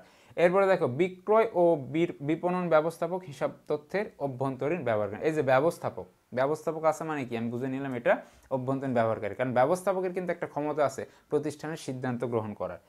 এরপরে আমরা দেখি হিসাব বিজ্ঞান একটি কি? হিসাব বিজ্ঞান কি? এটা হচ্ছে একটা তথ্য ব্যবস্থা। আর হিসাব বিজ্ঞানকে কি নামে অভিহিত করা হয়? হিসাব বিজ্ঞানকে ব্যবসার ভাষা বলা হয়। এবার দেখো লেনদেন লিপিবদ্ধকরণের প্রথম ধাপ, এটা কিন্তু হিসাব বিজ্ঞানের প্রথম ধাপ না, এটা হচ্ছে লিপিবদ্ধকরণের প্রথম ধাপ। লিপিবদ্ধকরণের প্রথম ধাপ কি? লেনদেন বিশ্লেষণ। এবার দেখো হিসাব বিজ্ঞান প্রক্রিয়ার প্রথম ধাপ কি? এটা হইতেছে হিসাব বিজ্ঞানের প্রথম ধাপ। হিসাব বিজ্ঞান প্রক্রিয়ার প্রথম ধাপ হইতেছে আমার কি? লেনদেন শনাক্তকরণ বা চিহ্নিতকরণ, যেটা আমরা দেখতে পাচ্ছি। লেনদেন সমূহ লিপিবদ্ধ করার কাজকে কি বলা হয়? হিসাব রক্ষণ। এই যে লেনদেন সমূহ যেই পদ্ধতিতে আমি লিপিবদ্ধ করতেছি এই পুরো প্রসেসটাকে বলা হয় হিসাব রক্ষণ। হিসাব বিজ্ঞানের জনক লুকা প্যাসিওলি। অস্পর্শনীয় সম্পদ সম্পর্কে বলা আছে IS 38-এ। এরপরে এই ছিল আমাদের একটা সামারি বা সারমর্ম একটা পুরা চ্যাপ্টারে। এখন আমরা আবার একটু প্রথম থেকে জিনিসটা গোছাইনি, যে আমরা যা পড়লাম এটা হচ্ছে চ্যাপ্টার 1, আমাদের এইখান থেকে হিসাব বিজ্ঞান পড়া শুরু। কারো বোরিং লাগলে একটু কষ্ট করে পড়ে নিতে হবে, কারণ হিসাব বিজ্ঞান এখন পুরাটাই থিওরি বেসিসে আমাদের পড়তে হবে ইউনিভার্সিটি অ্যাডমিশন টেস্টের জন্য। এতদিন আমরা অনেক ম্যাথ করছি, অনেক জাবেদা খতিয়ান, আর্থিক বিবরণী, নগদান বই, রিয়ামিল, অনেক কিছু করছি। তো এখন ওই সকল কিছু করার পাশাপাশি বা ওই সকল কিছু ধরতে গেলে এখন মোটামুটি বাদ আমাদের থিওরিটা বেশি পড়তে হবে। তাহলে এই যে পুরো চ্যাপ্টারটা আমরা পড়লাম, এই চ্যাপ্টার থেকে বিগত বছরে ঢাকা বিশ্ববিদ্যালয় সহ অন্যান্য পাবলিক বিশ্ববিদ্যালয় কি কি কোশ্চেন এসেছে এটা আমরা সলভ করব বা সমাধান করব। সলভ করলে তোমাদের একটা ধারণা চলে আসবে যে এই কোশ্চেনগুলো এই টপিক থেকে আসে, সুতরাং এই টপিকের গুরুত্বটা তোমরা বুঝতে পারবা, আর তোমরা তখন আগ্রহ সহকারে এটা পড়বা। ঠিক আছে? আচ্ছা, এখন আমরা দেখি ঢাকা বিশ্ববিদ্যালয় সহ বিগত বছরের পাবলিক বিশ্ববিদ্যালয়ের কোশ্চেনগুলো। হিসাব বিজ্ঞান নাম্বার অপশন আছে একটি প্রক্রিয়া যার মধ্যে অন্তর্ভুক্ত থাকে তথ্য শনাক্তকরণ, পরিমাপকরণ, লিপিবদ্ধকরণ, সরবরাহকরণ। এরপর বলছে একটি কারবারি সত্ত্বের অর্থনৈতিক তথ্যের সাথে সংশ্লিষ্ট আর্থিক সিদ্ধান্ত গ্রহণের ক্ষেত্রে তথ্য প্রদান করে, উপরের সবগুলো কোনোটি নেই। অ্যান্সারটা কিন্তু হবে উপরের সবগুলো। প্রথম কথা হচ্ছে হিসাব বিজ্ঞান কিন্তু একটা প্রক্রিয়া, এটা আমরা প্রথমেই পড়ছি। হিসাব বিজ্ঞান একটা কি প্রক্রিয়া, যে প্রক্রিয়ার ভিতরে 3টা ধাপ আছে। এরপরে দেখো এটি একটি কারবারি সত্তার অর্থনৈতিক তথ্যের সাথে সংশ্লিষ্ট। অর্থনৈতিক মানে কি, টাকা রিলেটেড, এটা টাকা মানে টাকার যে টার্ম, অর্থনৈতিক যেই তথ্য, এটার সাথে কিন্তু হিসাব বিজ্ঞান সংশ্লিষ্ট। যেই টার্মের সাথে অর্থর কোনো সম্পর্ক নেই ওই টার্মের সাথে কিন্তু হিসাব বিজ্ঞান সংশ্লিষ্ট না। তারপর দেখি আর্থিক সিদ্ধান্ত গ্রহণের ক্ষেত্রে তথ্য প্রদান করে। অবশ্যই হিসাব বিজ্ঞান প্রক্রিয়ার বা হিসাব বিজ্ঞান প্রধান উদ্দেশ্যটা কি, আমার তথ্য সরবরাহ করা। কেন? যাতে আমি আর্থিক সিদ্ধান্ত গ্রহণ করতে পারি। তাহলে একের অ্যান্সারটা হবে ডি। এখন বলতে পারো যে অনেকে তো স্লাইড নিতে পারতেছো না বা বুঝতে পারতেছো না, তাহলে তোমরা এটা পিডিএফে পাবা। পিডিএফ নেওয়ার পদ্ধতিটা আমি আগেও বলে দিছি, আবারও বলতেছি, তোমরা এই ভিডিওটা অবশ্যই শেয়ার করবা। শেয়ার করার পরে এটার স্ক্রিনশট আমাদের ইনবক্স করলে পিডিএফ পেয়ে যাবা। পিডিএফে কোশ্চেন আছে এবং সব কোশ্চেনের শেষে তোমার একটা বক্সে সুন্দর করে অ্যান্সার দেওয়া আছে। কেউ যদি নিজেকে যাচাই করার জন্য অ্যান্সারগুলো দেখতে চাও যে আমি এটা পড়লাম, এই এমসিকিউটা সলভ করলাম, এটার অ্যান্সার সঠিক হলো কিনা, এটা তোমরা ওইখানে পেয়ে যাবে। এরপর 2 নম্বর এমসিকিউতে আমরা দেখি যে আধুনিক কারবার জগতে হিসাব বিজ্ঞান প্রধান উদ্দেশ্য হলো, প্রধান এটা কিন্তু প্রাথমিক না, উদ্দেশ্য আছে দুইটা, একটা প্রাথমিক একটা কি প্রধান। প্রধান উদ্দেশ্যটা কি, সংশ্লিষ্ট পক্ষসমূহকে প্রয়োজনীয় তথ্য সরবরাহ করা। বি নম্বর আছে বছর শেষে আর্থিক বিবরণের সময় প্রস্তুত করা, সকল তথ্যের লিপিবদ্ধকরণ, মুনাফা অর্জন। শোনো, আমি দুইটা কিওয়ার্ড মনে রাখতে বলছি, একটা হচ্ছে লিপিবদ্ধকরণ আর একটা হচ্ছে তথ্য সরবরাহকরণ। লিপিবদ্ধকরণ এটা হচ্ছে হিসাব বিজ্ঞানের প্রাথমিক উদ্দেশ্য, আর প্রধান হইতেছে তথ্য সরবরাহ করা। তাহলে এটা কত নম্বর অপশন আছে, এতে। তাহলে 2 এর অ্যান্সার হবে এ। এরপর আমরা দেখি 3 নম্বর, বাংলাদেশে সিএ ডিগ্রি প্রদান করে। দেখো এটা কিন্তু বিগত বছর একটা কোশ্চেনে আসছিল, তাহলে অবশ্যই এটা কি গুরুত্ব আছে। সিএ ডিগ্রি প্রদান কে করে, আইসিএমএবি। এক লাইনে উত্তর যে বাংলাদেশে সিএ ডিগ্রি কে প্রদান করে, আইসিএমএবি। আইসিএমএবি কত সালে প্রতিষ্ঠিত, 1977 সালে। আমরা নেক্সট কোশ্চেনে চলে যাই যে আর্থিক বিবরণীকে সর্বজন গ্রাহ্য করার জন্য রচিত মান হলো, মানে সবাই যাতে কি করে এই মানটা, এই জিনিসটা গ্রহণ করে, এটা হচ্ছে কি gap, generally accepted accounting principles. তাহলে পরের অপশনগুলো আমাদের আর দেখার দরকার নেই, 4 এর অ্যান্সার হবে কত, এ। আমরা এখন একটু ফাস্ট আগাবো কারণ ভিডিওর ডিউরেশনটা অনেক বেড়ে যাবে, হ্যাঁ, বা ক্লাসের ডিউরেশনটা অনেক বেড়ে যাবে। সবাই মনে করবে যে এতক্ষণ ক্লাস হইতেছে, রেস্ট পাইতেছি না, তারপর অনেকের বিরক্তও লাগতে পারে, আবার এতক্ষণ কানে ইয়ারফোন দিয়ে বা ফোনের সামনে থাকা বা ল্যাপটপের সামনে থাকে একটু মানে সমস্যাও হইতে পারে। তো এই কারণে আমরা হইতেছে এখন একটু ফাস্ট আগাবো। দেখো নিচের কোনটি হিসাব বিজ্ঞান প্রক্রিয়ার অন্তর্ভুক্ত নয়, এই চলে আসছে হিসাব বিজ্ঞান যে প্রক্রিয়া, প্রসেসটা, প্রক্রিয়ার ধাপ 3টা, ওই 3টা বাদে কোনটা এখানকার অন্তর্ভুক্ত নয়। শনাক্তকরণ এটা তোমার প্রথম ধাপ, তারপরে দেখি লিপিবদ্ধকরণ এটা কি দ্বিতীয় ধাপ, তথ্য আদান প্রদান করা মানে তথ্য প্রদান করা এটা কি শেষ ধাপ। তাহলে যাচাইকরণ কি, কোনো ধাপ নেই, তাহলে 5 এর অ্যান্সারটা হবে বি। এরপর আমরা দেখতেছি, শোনো, এরপরে যদি কারো কোনো কোশ্চেন থাকে যে বিগত বছরের কোশ্চেন রিলেটেড, এটা আবার একটু বুঝে দেন, অবশ্যই আমাদের কমেন্ট করবে। তোমরা কমেন্ট করলে আমরা উত্তর দিতে প্রস্তুত আছি, আর কমেন্ট না করলে আমরা কিন্তু তোমাদেরকে এখন যাচাই করে নিতে পারতেছি না, আমরা কিন্তু বলতে পারতেছি না যে এই মাত্র যেটা পড়াইলাম এটা তুমি বলো তো কি পড়াইলাম। এটা আমাদের জুম অ্যাপে, মানে আমরা যেটা হইতেছে প্রিমিয়াম ব্যাচ বলি, জুম অ্যাপে প্রিমিয়াম ব্যাচে এই ক্লাসটা করানো হয় বা এইভাবে জিনিসটা আমরা সার্ভিস দিয়ে থাকি। তো দেখো নিচের কি অভ্যন্তরীণ হিসাব বিজ্ঞান তথ্যের ব্যবহারকারী নয় বলছে, তাহলে আগে তোমাকে অভ্যন্তরীণ ব্যবহারকারীগুলো দেখতে হবে। পাওনাদার, প্রধান নির্বাহী কর্মকর্তা, প্রধান আর্থিক কর্মকর্তা, ভান্ডার ব্যবস্থাপক। আমি বলছি কর্মকর্তা এবং ব্যবস্থাপক এরা কিন্তু অভ্যন্তরীণ ব্যবহারকারী, কারণ এরা প্রতিষ্ঠানের কি রাখে, আমার আর্থিক সিদ্ধান্ত গ্রহণে একটা ভূমিকা রাখে বা ক্ষমতা রাখে। আর পাওনাদারের কিন্তু কোনো ভূমিকা নেই বা ক্ষমতা নেই প্রতিষ্ঠানে আর্থিক সিদ্ধান্ত গ্রহণ করা, কিন্তু পাওনাদার কিন্তু এক প্রকার কি তথ্য ব্যবহার করে। তাহলে এটার অ্যান্সার হবে 6 এর এ। এরপর আমরা দেখি 7 নাম্বার, হিসাব তথ্যের ইনপুট ও আউটপুট কি, মানে আমরা ইনপুট দিই কি আর নিই কি, আমরা ইনপুট দিই লেনদেন আর ওইখান থেকে নিই কি আর্থিক বিবরণী। তাহলে এটা ডি নাম্বার অপশন আছে, লেনদেন ও আর্থিক বিবরণী। আচ্ছা এরপর আমরা দেখি হিসাব বিজ্ঞানের প্রাথমিক উদ্দেশ্য কি, এই যে পাওয়া গেছে উদ্দেশ্য কয়টা, দুইটা, একটা প্রধান একটা কি প্রাথমিক। তো এখানে প্রাথমিক উদ্দেশ্যটা কি, আমি বলছি প্রাথমিক, লাইন দেখো অনেক বড় বড়, এত বড় তোমার মনে রাখার দরকার নেই, জাস্ট তুমি কি পয়েন্টটা মনে রাখো। প্রাথমিক উদ্দেশ্য কি, লিপিবদ্ধ করা, আর প্রধান উদ্দেশ্য কি, তথ্য সরবরাহ করা। তাহলে এখানে আমরা দেখি লিপিবদ্ধ করা কোথায় আছে, যে সংস্থার কাজে কর্তৃত্ব ও অবস্থান দেখিয়ে আর্থিক প্রতিবেদন প্রস্তুত করা, সংস্থার সাথে সম্পর্কিত লেনদেন সংগ্রহ ও লিপিবদ্ধ করা। এই যে লিপিবদ্ধ করা আমার এই বি নাম্বার অপশনে পাওয়া গেছে, তাহলে এইটাই আমার অ্যান্সার হবে। লিপিবদ্ধ করা যেই অপশনে থাকবে ওইটা আমার অ্যান্সার। এর আগে বা পিছে লাইনটা যত বড়ই হোক আমার দেখার কোনো দরকার নেই, লিপিবদ্ধ করা এই ওয়ার্ডটা থাকলে আমরা ধরে নেব এটা কি হিসাব বিজ্ঞানের প্রাথমিক উদ্দেশ্য। এরপরে নেক্সট কোশ্চেন আমরা চলে আসি যে নিচের কোনটি লেনদেন লিপিবদ্ধ প্রক্রিয়ার অংশ নয়। আচ্ছা, হিসাব বিজ্ঞান প্রক্রিয়ার অংশ কয়টা? তিনটা। লেনদেন চিহ্নিত করা, লিপিবদ্ধ করা, তথ্য সরবরাহ করা। লিপিবদ্ধ করার আবার অংশ কয়টা বা ধাপ কয়টা? তিনটা। প্রথমে আমার লেনদেন বিশ্লেষণ করতে হবে, জাবেদাভুক্ত করতে হবে, খতিয়ানভুক্ত করতে হবে। তো দেখি বিশ্লেষণ অবশ্যই, জাবেদাভুক্ত এবং লেনদেনের স্থানান্তর মানে কি বলা হয়? খতিয়ানভুক্ত করা। তাহলে রেওয়ামিল প্রস্তুতকরণ এটা এটা কিন্তু কোনো হিসাব বিজ্ঞান প্রক্রিয়ার বা লিপিবদ্ধকরণ প্রক্রিয়ার কোনো ধাপই না। তাহলে অ্যান্সারটা হবে 9-এর বি। এই যে চলে আসছে, কারা কিপু নামক রঙিন সুতায় গিট দিয়ে হিসাব রাখতো? দেখছো বিগত বছরের কোশ্চেনে চলে আসছে। আমি যখন পড়ালাম তখনই বলছি যে এই টার্মটা অনেক গুরুত্বপূর্ণ বা এই লাইনটা অনেক গুরুত্বপূর্ণ, যে কারা কিপু নামক রঙিন সুতায় গিট দিয়ে হিসাব রাখতো? অ্যান্সারটা হবে পেরুর অধিবাসীরা। এখানে মুখস্থ ছাড়া অন্য কোনো সিস্টেম নেই যে এখানে কোনো সূত্র বা অন্য কিছু অ্যাপ্লাই করে বের করবো, তা না। এটা জাস্ট মুখস্থের বিষয় যে কিপু নামক সুতায় গিট দিয়ে কারা হিসাব রাখতো? পেরুর অধিবাসীরা। তারপরে 11 নম্বর, হিসাব রক্ষণের মূল কাজ হলো ব্যবসার আয় লিপিবদ্ধ করা, ব্যবসার ব্যয় লিপিবদ্ধ করা, ব্যবসার লেনদেন লিপিবদ্ধ করা, ব্যবসার সম্পদ ও দায় লিপিবদ্ধ করা। শোনো, হিসাব রক্ষণ কি শুধু আয় লিপিবদ্ধ করে, শুধু ব্যয়, শুধু সম্পদ, নাকি শুধু দায়? সবই লিপিবদ্ধ করা। এই কারণে ব্যবসার লেনদেন লিপিবদ্ধ করা। অ্যান্সারটা হবে 11-র সি। এরপর আমরা দেখি হিসাব তথ্যের অভ্যন্তরীণ ব্যবহারকারী কি? আবারও দেখো যে আমরা ব্যবহারকারী থেকে কিন্তু অনেক কোশ্চেন পাইতেছি। আমি এই কারণে বলছি যে উদ্দেশ্য আর ব্যবহারকারী এবং প্রক্রিয়া, এই তিনটা থেকে আমার ঘুরে ফিরে কোশ্চেন হয়, ঠিক আছে? তাহলে শেয়ার হোল্ডার, কর্মচারী, ব্যবস্থাপনা, ট্রেড ইউনিয়ন, সরকার। অভ্যন্তরীণ মানে কার সিদ্ধান্ত গ্রহণ করার ক্ষমতা আছে 5 জনের ভিতর? আমরা দেখতেছি ব্যবস্থাপনার। হ্যাঁ, তাহলে এখানে অ্যান্সারটা হবে সি নাম্বার, 12-র সি। এরপর আমরা চলে আসি 13 নম্বরে, কি বলছে? হিসাব বিজ্ঞান কর্মকাণ্ডে নিচের কারা সম্পৃক্ত নয়? হিসাব বিজ্ঞান মান প্রণেতা, নিরীক্ষক, আর্থিক বিবরণী ব্যবহারকারী, হিসাব বিজ্ঞানের উপর গ্রন্থ প্রকাশক। হিসাব বিজ্ঞানের উপর গ্রন্থ প্রকাশক এরা কি হিসাব বিজ্ঞান কর্মকাণ্ডে কোনো সম্পৃক্ত নয়। আমি একটা টিচার, আমি একটা হিসাব বিজ্ঞানের উপর বই লিখবো, ঠিক আছে? এর জন্য আমার হিসাব বিজ্ঞান কর্মকাণ্ড সম্পর্কে জানা লাগবে না, ঠিক আছে? আর হিসাব বিজ্ঞান মান প্রণেতা অবশ্যই তার হিসাব বিজ্ঞান কর্মকাণ্ড সম্পর্কে জানতে হবে। নিরীক্ষক, সে যে হিসাবটা নিরীক্ষা করবে হিসাব বিজ্ঞানের কর্মকাণ্ড সম্পর্কে সে যদি না জানে সে তো নিরীক্ষা করতে পারবে না।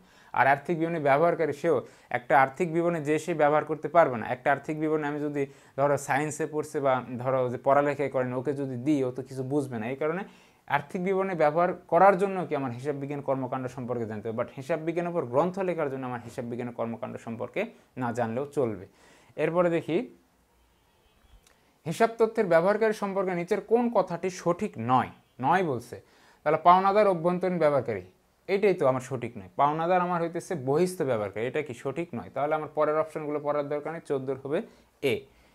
এরপর আমরা দেখতেছি হিসাব বিজ্ঞান তথ্যের ব্যবহারকারী সম্পর্কে কোন বিবৃতিটি ভুল?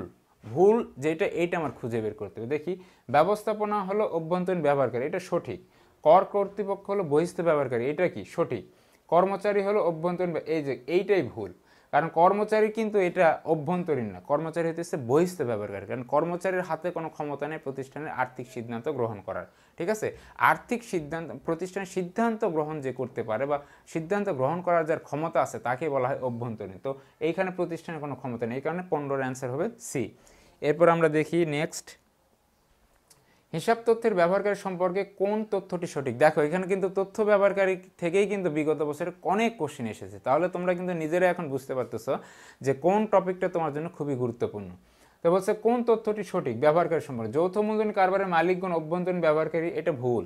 যৌথ মূলধনী কারবারের মালিকগণ বহিস্থ ব্যবহারকারী। এরপরে দেখো নিরীক্ষকগণ অভ্যন্তরীণ, পাওনাদারগণ অভ্যন্তরীণ, তারপর ব্যবস্থাপনা অভ্যন্তরীণ, এইটাই একমাত্র সঠিক, বাকি সবই কি আমার ভুল। যে ব্যবস্থাপনা অভ্যন্তরীণ ব্যবহারকারী, কারণ ব্যবস্থাপনার হাতে ক্ষমতা আছে আর্থিক সিদ্ধান্ত বা হিসাব কি প্রতিষ্ঠানের সিদ্ধান্ত গ্রহণে সহায়তা করা, সিদ্ধান্ত গ্রহণ করার।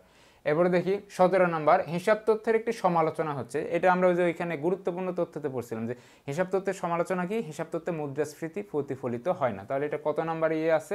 ডি নাম্বার অপশন আছে যে হিসাব তথ্যে মুদ্রাস্ফীতি প্রতিফলিত হয় না। এটা হিসাব বিজ্ঞানের একটা নেগেটিভ সাইড বলতে পারি বা সমালোচনা।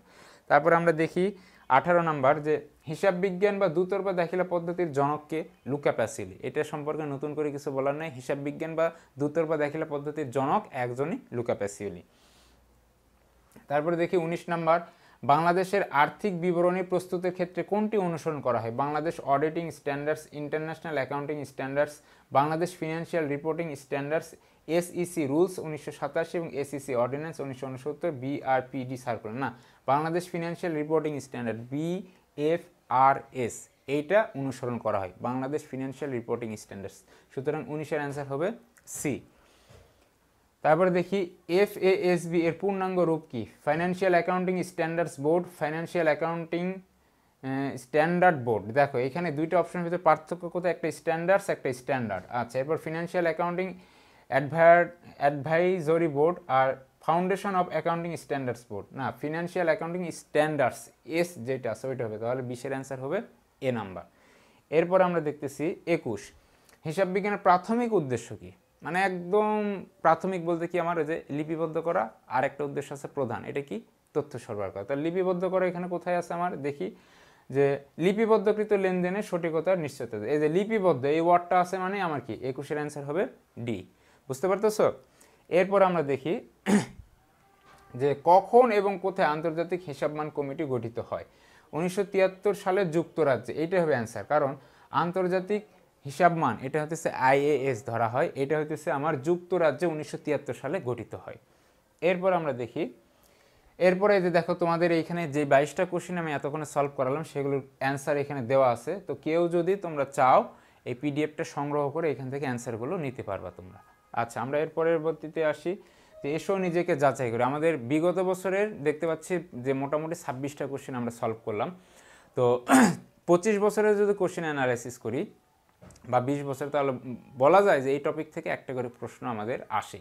এরপর নিজেকে যাচাই করার জন্য বা নিজেকে আরও কি উন্নত করার জন্য এই চ্যাপ্টার কি বলা হয় এক্সপার্ট বানানোর জন্য তোমাদের এখানে আমাদের কিছু দিয়ে রাখছি আমরা MCQ, এগুলো তোমরা প্র্যাকটিস করবে। আমি এখানে একবার সলভ করে দিচ্ছি, বাসায় বসে অবশ্যই তোমরা এগুলো অনুশীলন করবা। দেখো, ব্যবসার ভাষা বলা হয় কাকে? হিসাব বিজ্ঞানকে, হিসাব রক্ষণকে, আর্থিক বিবরণীকে, তথ্যকে নাকি ব্যবস্থাপনাকে? ব্যবসার ভাষা বলা হয় হিসাব বিজ্ঞানকে। হিসাব বিজ্ঞানকে কি নামে অভিহিত করা হয়? ব্যবসার ভাষা। আর হিসাব বিজ্ঞান কি? একটি প্রক্রিয়া। এরপর সেকেন্ড আমরা দেখি বাংলাদেশে CMA ডিগ্রি প্রদান করে কে? বাংলাদেশে ডিগ্রি দুইটা আছে, একটা হচ্ছে CA একটা CMA, পেশাদারি ডিগ্রি, তাই না? CAটা প্রদান করে ICAB আর CMAটা প্রদান করে ICMAB। তাহলে এখানে হবে ICMAB, 2-এর C। তারপরে দেখি হিসাব বিজ্ঞান কি? হিসাব বিজ্ঞান হচ্ছে একটি প্রক্রিয়া, একটি তথ্য ব্যবস্থা, ব্যবসার ভাষা, একটি পেশা, সবগুলো অ্যান্সার হবে সবগুলো। কারণ আমরা জানি এটা একটা প্রক্রিয়া, ধারাবাহিক প্রক্রিয়া, 3টা ধাপ আছে। একটি তথ্য ব্যবস্থা, এটাও জানি। ব্যবসার ভাষা বলা হয়, এটাও জানি। আবার হিসাব বিজ্ঞান কিন্তু একটা পেশা, তাহলে অ্যান্সার হবে সবগুলো, 3-এর E। তারপর 4 নম্বর দেখি হিসাব বিজ্ঞান আউটপুট কি? আচ্ছা, আমরা ইনপুট কি দিই? লেনদেন। আর আউটপুটটা কি পাই? আর্থিক বিবরণী। তাহলে এখানে আর্থিক বিবরণী কত নম্বর অপশন আছে? ডি। তাহলে 4-এর অ্যান্সার হবে কত? ডি। তারপর আমরা দেখতেছি, আমরা একটু ফাস্ট আগাইতেছি। হিসাব বিজ্ঞানের তথ্য ব্যবহারকারী হলো পাওনাদার, আয় কর্তৃপক্ষ, গবেষক, বিশ্ববিদ্যালয়ের শিক্ষক, সবগুলো। অ্যান্সার হবে সবগুলোই, কারণ পাওনাদার বহিস্থ, আয় কর্তৃপক্ষ বহিস্থ, এখানে সবাই বহিস্থ, এই কারণে অ্যান্সারটা হবে সবগুলো। তারপরে দেখো কোনটি হিসাব বিজ্ঞান তথ্যের ব্যবহারকারী নয়? মানে এরা অ্যাকচুয়ালি ব্যবহারকারী নয়। দেনাদার বিন্দু এটা কিন্তু ব্যবহারকারী। এরা কোন ব্যবহারকারী? বহিস্থ ব্যবহারকারী। মালিকগণ এরা হইতেছে বহিস্থ ব্যবহারকারী। ব্যবস্থাপকগণ এরা কিন্তু অভ্যন্তরীণ ব্যবহারকারী। পাওনাদার বিন্দু এরা কিন্তু কি? বহিস্থ। আমরা দেখতেছি সবাই কি? ব্যবহারকারী। তাহলে অ্যান্সারটা হবে কি? ই, কোনোটি নয়।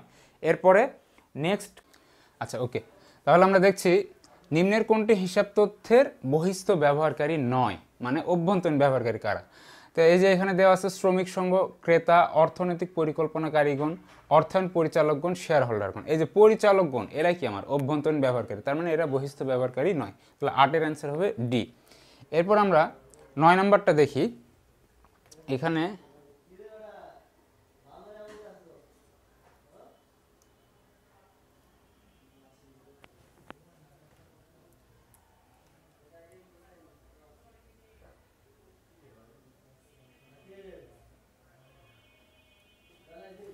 নয় নম্বরটা দেখতে পাচ্ছি হিসাব তথ্যের বহিস্থ ব্যবহারকারী হলো, বহিস্থ ব্যবহারকারী কারা? উৎপাদন পরিদর্শকগণ, অর্থ পরিচালকগণ, কর কর্তৃপক্ষ, বিপণন ব্যবস্থাপকগণ। দেখো এই যে পরিচালকগণ এবং পরিদর্শকগণ যারা আছে এরা কি? আমার অভ্যন্তরীণ ব্যবহারকারী। তাহলে বহিস্থ ব্যবহারকারী একটি আছে কর কর্তৃপক্ষ। হ্যাঁ, তাহলে এটার 9-এর অ্যান্সার হবে সি। এরপর আমরা দেখতেছি 10 নম্বর। 10 নম্বরে দেখো কি দেখা যাচ্ছে, হিসাব বিজ্ঞানের তথ্য ব্যবহার প্রসঙ্গে কোন উক্তিটি সত্য নয়? মানে মিথ্যা কোনটা? ব্যবস্থাপকগণ অভ্যন্তরীণ ব্যবহারকারী, এটা তো সত্য। এখানে চাইছে সত্য নয়।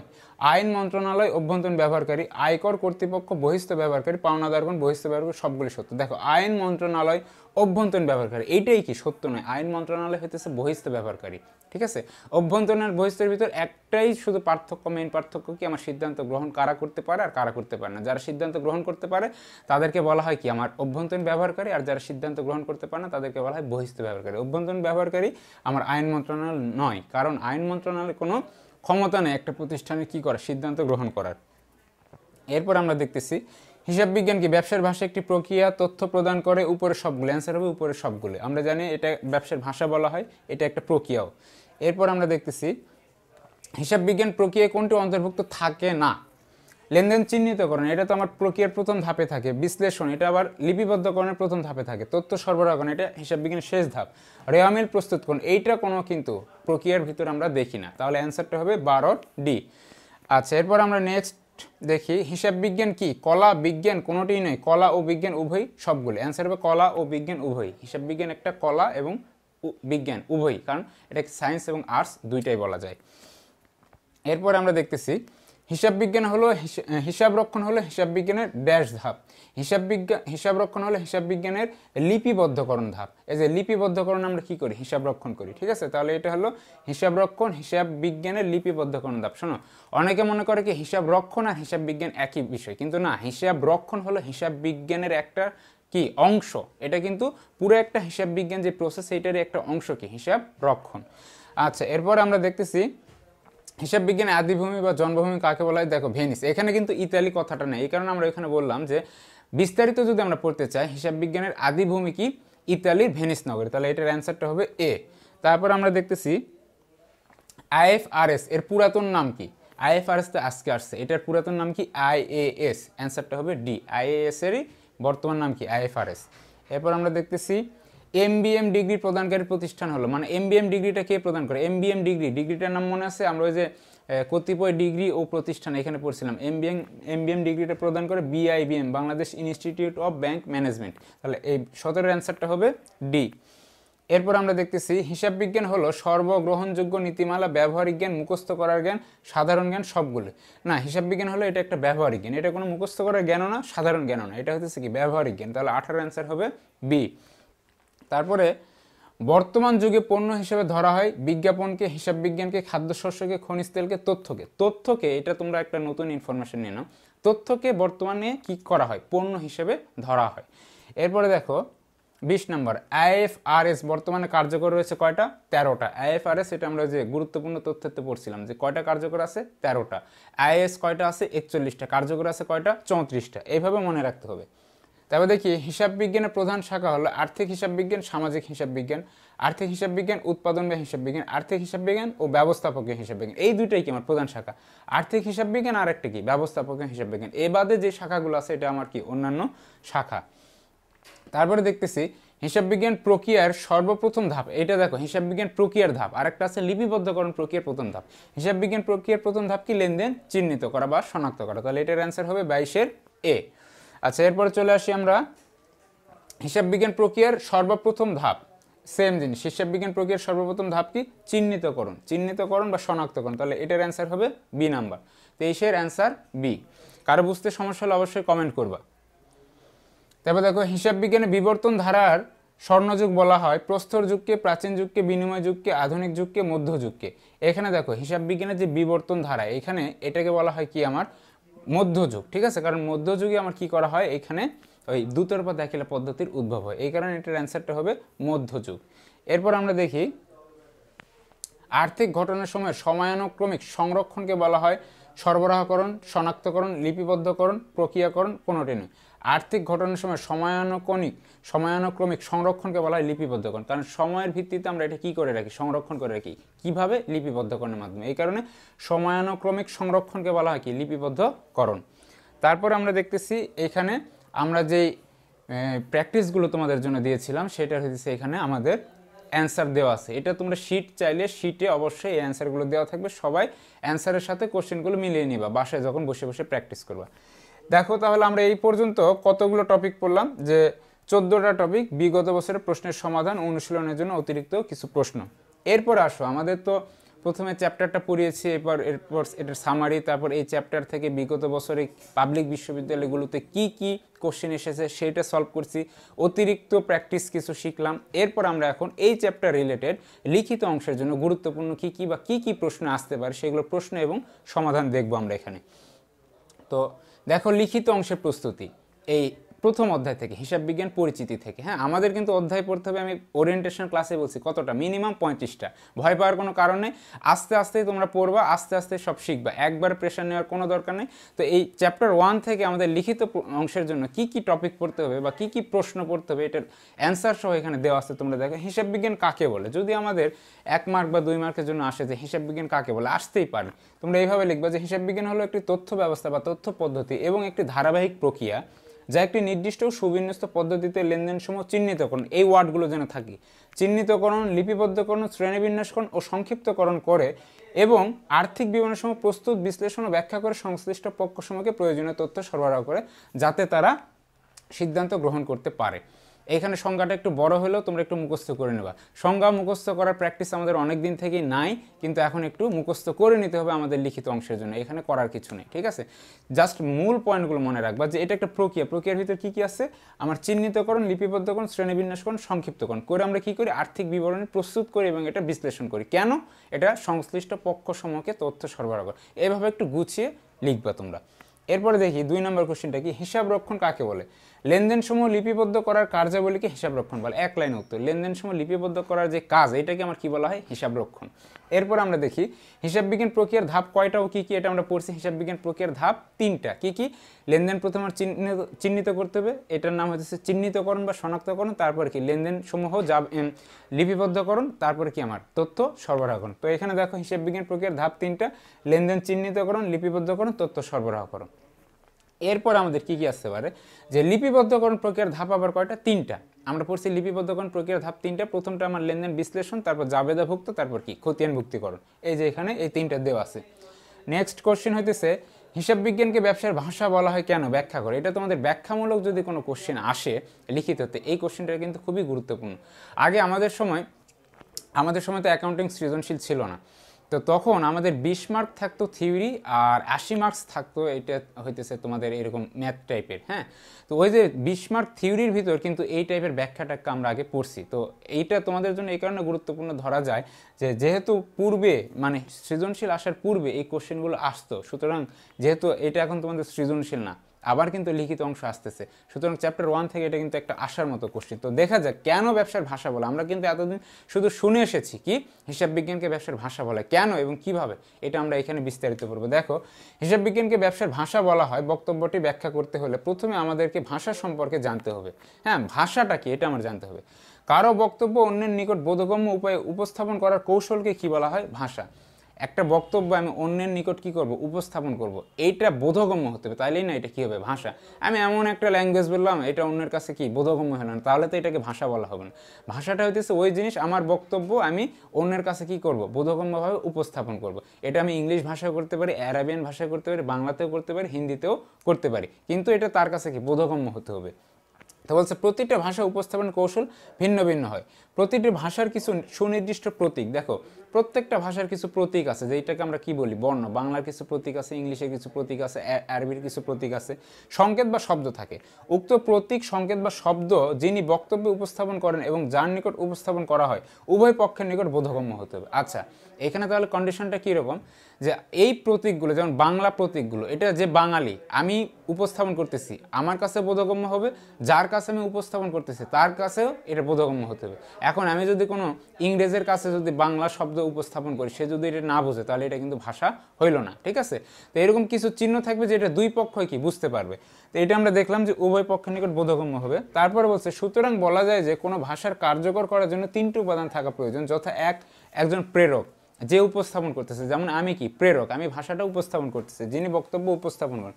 2 হইতেছে একজন প্রাপক থাকবেন, যিনি ভাষাটা রিসিভ করবে বা গ্রহণ করবে, যার নিকট বক্তব্য উপস্থাপন করে। 3 হচ্ছে কিছু সুনির্দিষ্ট প্রতীক, আমি একজনের কাছে উপস্থাপন করতেছি, এখানে তো অবশ্যই কিছু প্রতীক বা স্যাম্বল থাকবে। আমি এমনি কিছু উপস্থাপন করলে সেটা তো ভাষা হলো না। তো সুনির্দিষ্ট কিছু প্রতীক, সংকেত বা শব্দ যা প্রেরক ও প্রাপক উভয়ের নিকট বোধগম্য হবে। আমি এমন কিছু স্যাম্বল বা এমন কিছু প্রতীক যদি প্রাপকের নিকট যদি আমি প্রেরণ করি, সে যদি না বোঝে তাহলে এটা ভাষা হবে না। দুইজনের কাছেই এটা কি হতে হবে, বোধগম্য হতে হবে। তো একইভাবে হিসাব বিজ্ঞান হলো ব্যবসার ভাষা, কেননা অন্যান্য ভাষার মতো একজন প্রেরক থাকে যাকে আমরা হিসাব রক্ষক বলি। হিসাব রক্ষকের কাজ কি, তথ্য প্রেরণ করা। তাহলে এখানে কিন্তু দেখো ভাষার যে বৈশিষ্ট্যটা তিনটা, ওইটার ভিতর কিন্তু আমরা ফার্স্ট বৈশিষ্ট্য পেলাম, একজন প্রেরক থাকবে। অন্যদিকে মালিক, পাওনাদারগণ প্রভৃতি পক্ষসমূহ যাদের কাছে আর্থিক প্রতিবেদন উপস্থাপন করা হয় তারা প্রাপকের ভূমিকা পালন করেছে। তাহলে এখানে কিন্তু দুইটা শর্ত মিলে গেল, একজন প্রেরক থাকবে, একজন প্রাপক থাকবে। এটা কি ভাষার। তাহলে হিসাব বিজ্ঞানকে যদি আমরা ভাষা ধরি, দেখো একজন প্রেরককে হিসাব রক্ষক, আর মালিকের কাছে তথ্য প্রেরণ করতেছে মালিককে প্রাপক, দুইটা বৈশিষ্ট্য আমার মিলে গেল। এরপরে দেখি, এবং প্রতিটা ভাষার মতো হিসাব বিজ্ঞানের কিছু নিজস্ব প্রতীক রয়েছে, যেমন ডেবিট, ক্রেডিট ইত্যাদি। এই ডেবিট, ক্রেডিট এই ওয়ার্ডগুলো কিসে ব্যবহার করা হয়, হিসাব বিজ্ঞানে। সুতরাং এটা প্রেরক যে তার কাছেও বোধগম্য হতে হবে, প্রাপক যে তার কাছে বোধগম্য, তাইলেই না এটা কি একটা ভাষা হইল। দেখো একটা ভাষার যে তিনটা বৈশিষ্ট্য, প্রতীক বা চিহ্ন থাকবে, প্রেরক থাকবে, এই পাশে প্রাপক থাকবে। আমার কিন্তু হিসাব বিজ্ঞানের সেম জিনিস, হিসাব বিজ্ঞানে কিছু নির্দিষ্ট চিহ্ন বা বৈশিষ্ট্য আছে, এই পাশে প্রেরক আছে মানে হিসাব রক্ষক আছে, এই পাশে প্রাপক আছে। তাহলে একটা ভাষার এই তিনটা বৈশিষ্ট্য থাকলে ওইটাকে আমরা ভাষা বলতে পারি। হিসাব বিজ্ঞানে যদি এই তিনটা বৈশিষ্ট্য থাকে তাহলে হিসাব বিজ্ঞানকে অবশ্যই কি বলা যায়, ভাষা বলা যায়। কার ভাষা, এটা ব্যবসার ভাষা। সুতরাং হিসাব বিজ্ঞানকে ব্যবসার ভাষা বলা হয়। এইভাবে তোমরা ব্যাখ্যামূলক প্রশ্নটা একটু সাজায় লিখে দিবা নিজেদের মতো করে। আচ্ছা, এরপরে নেক্সট কোশ্চেনটা আমরা দেখি যে ব্যবস্থাপকীয় হিসাব বিজ্ঞান ইহা কি। ইহা অভ্যন্তরীণ ব্যবহারকারীদের সিদ্ধান্ত গ্রহণে সহায়তা দেওয়ার জন্য বিভিন্ন অভ্যন্তরীণ প্রতিবেদন প্রদান করে। ব্যবস্থাপকীয় হিসাব বিজ্ঞান কাজ করে শুধুমাত্র অভ্যন্তরীণ ব্যবহারকারীদের নিয়ে, এতটুকু মনে রাখলেই হবে। এরপরে দেখো আমরা দেখতেছি নেক্সট 7 নম্বর কোশ্চেনটা, হিসাব বিজ্ঞানের উদ্দেশ্য লেখো। আমরা তো প্রথমে বলছি হিসাব বিজ্ঞানের উদ্দেশ্য কয়টা, দুইটা, একটা প্রাথমিক, একটা প্রধান। প্রাথমিক উদ্দেশ্যটা কি, আমার লেনদেন সমূহ লিপিবদ্ধ করা, আর প্রধান উদ্দেশ্য হচ্ছে আর্থিক তথ্য সরবরাহ করা। এতটুকু কি পয়েন্ট মনে রাখবো। তাহলে হিসাব বিজ্ঞানের উদ্দেশ্য দুই ধরনের।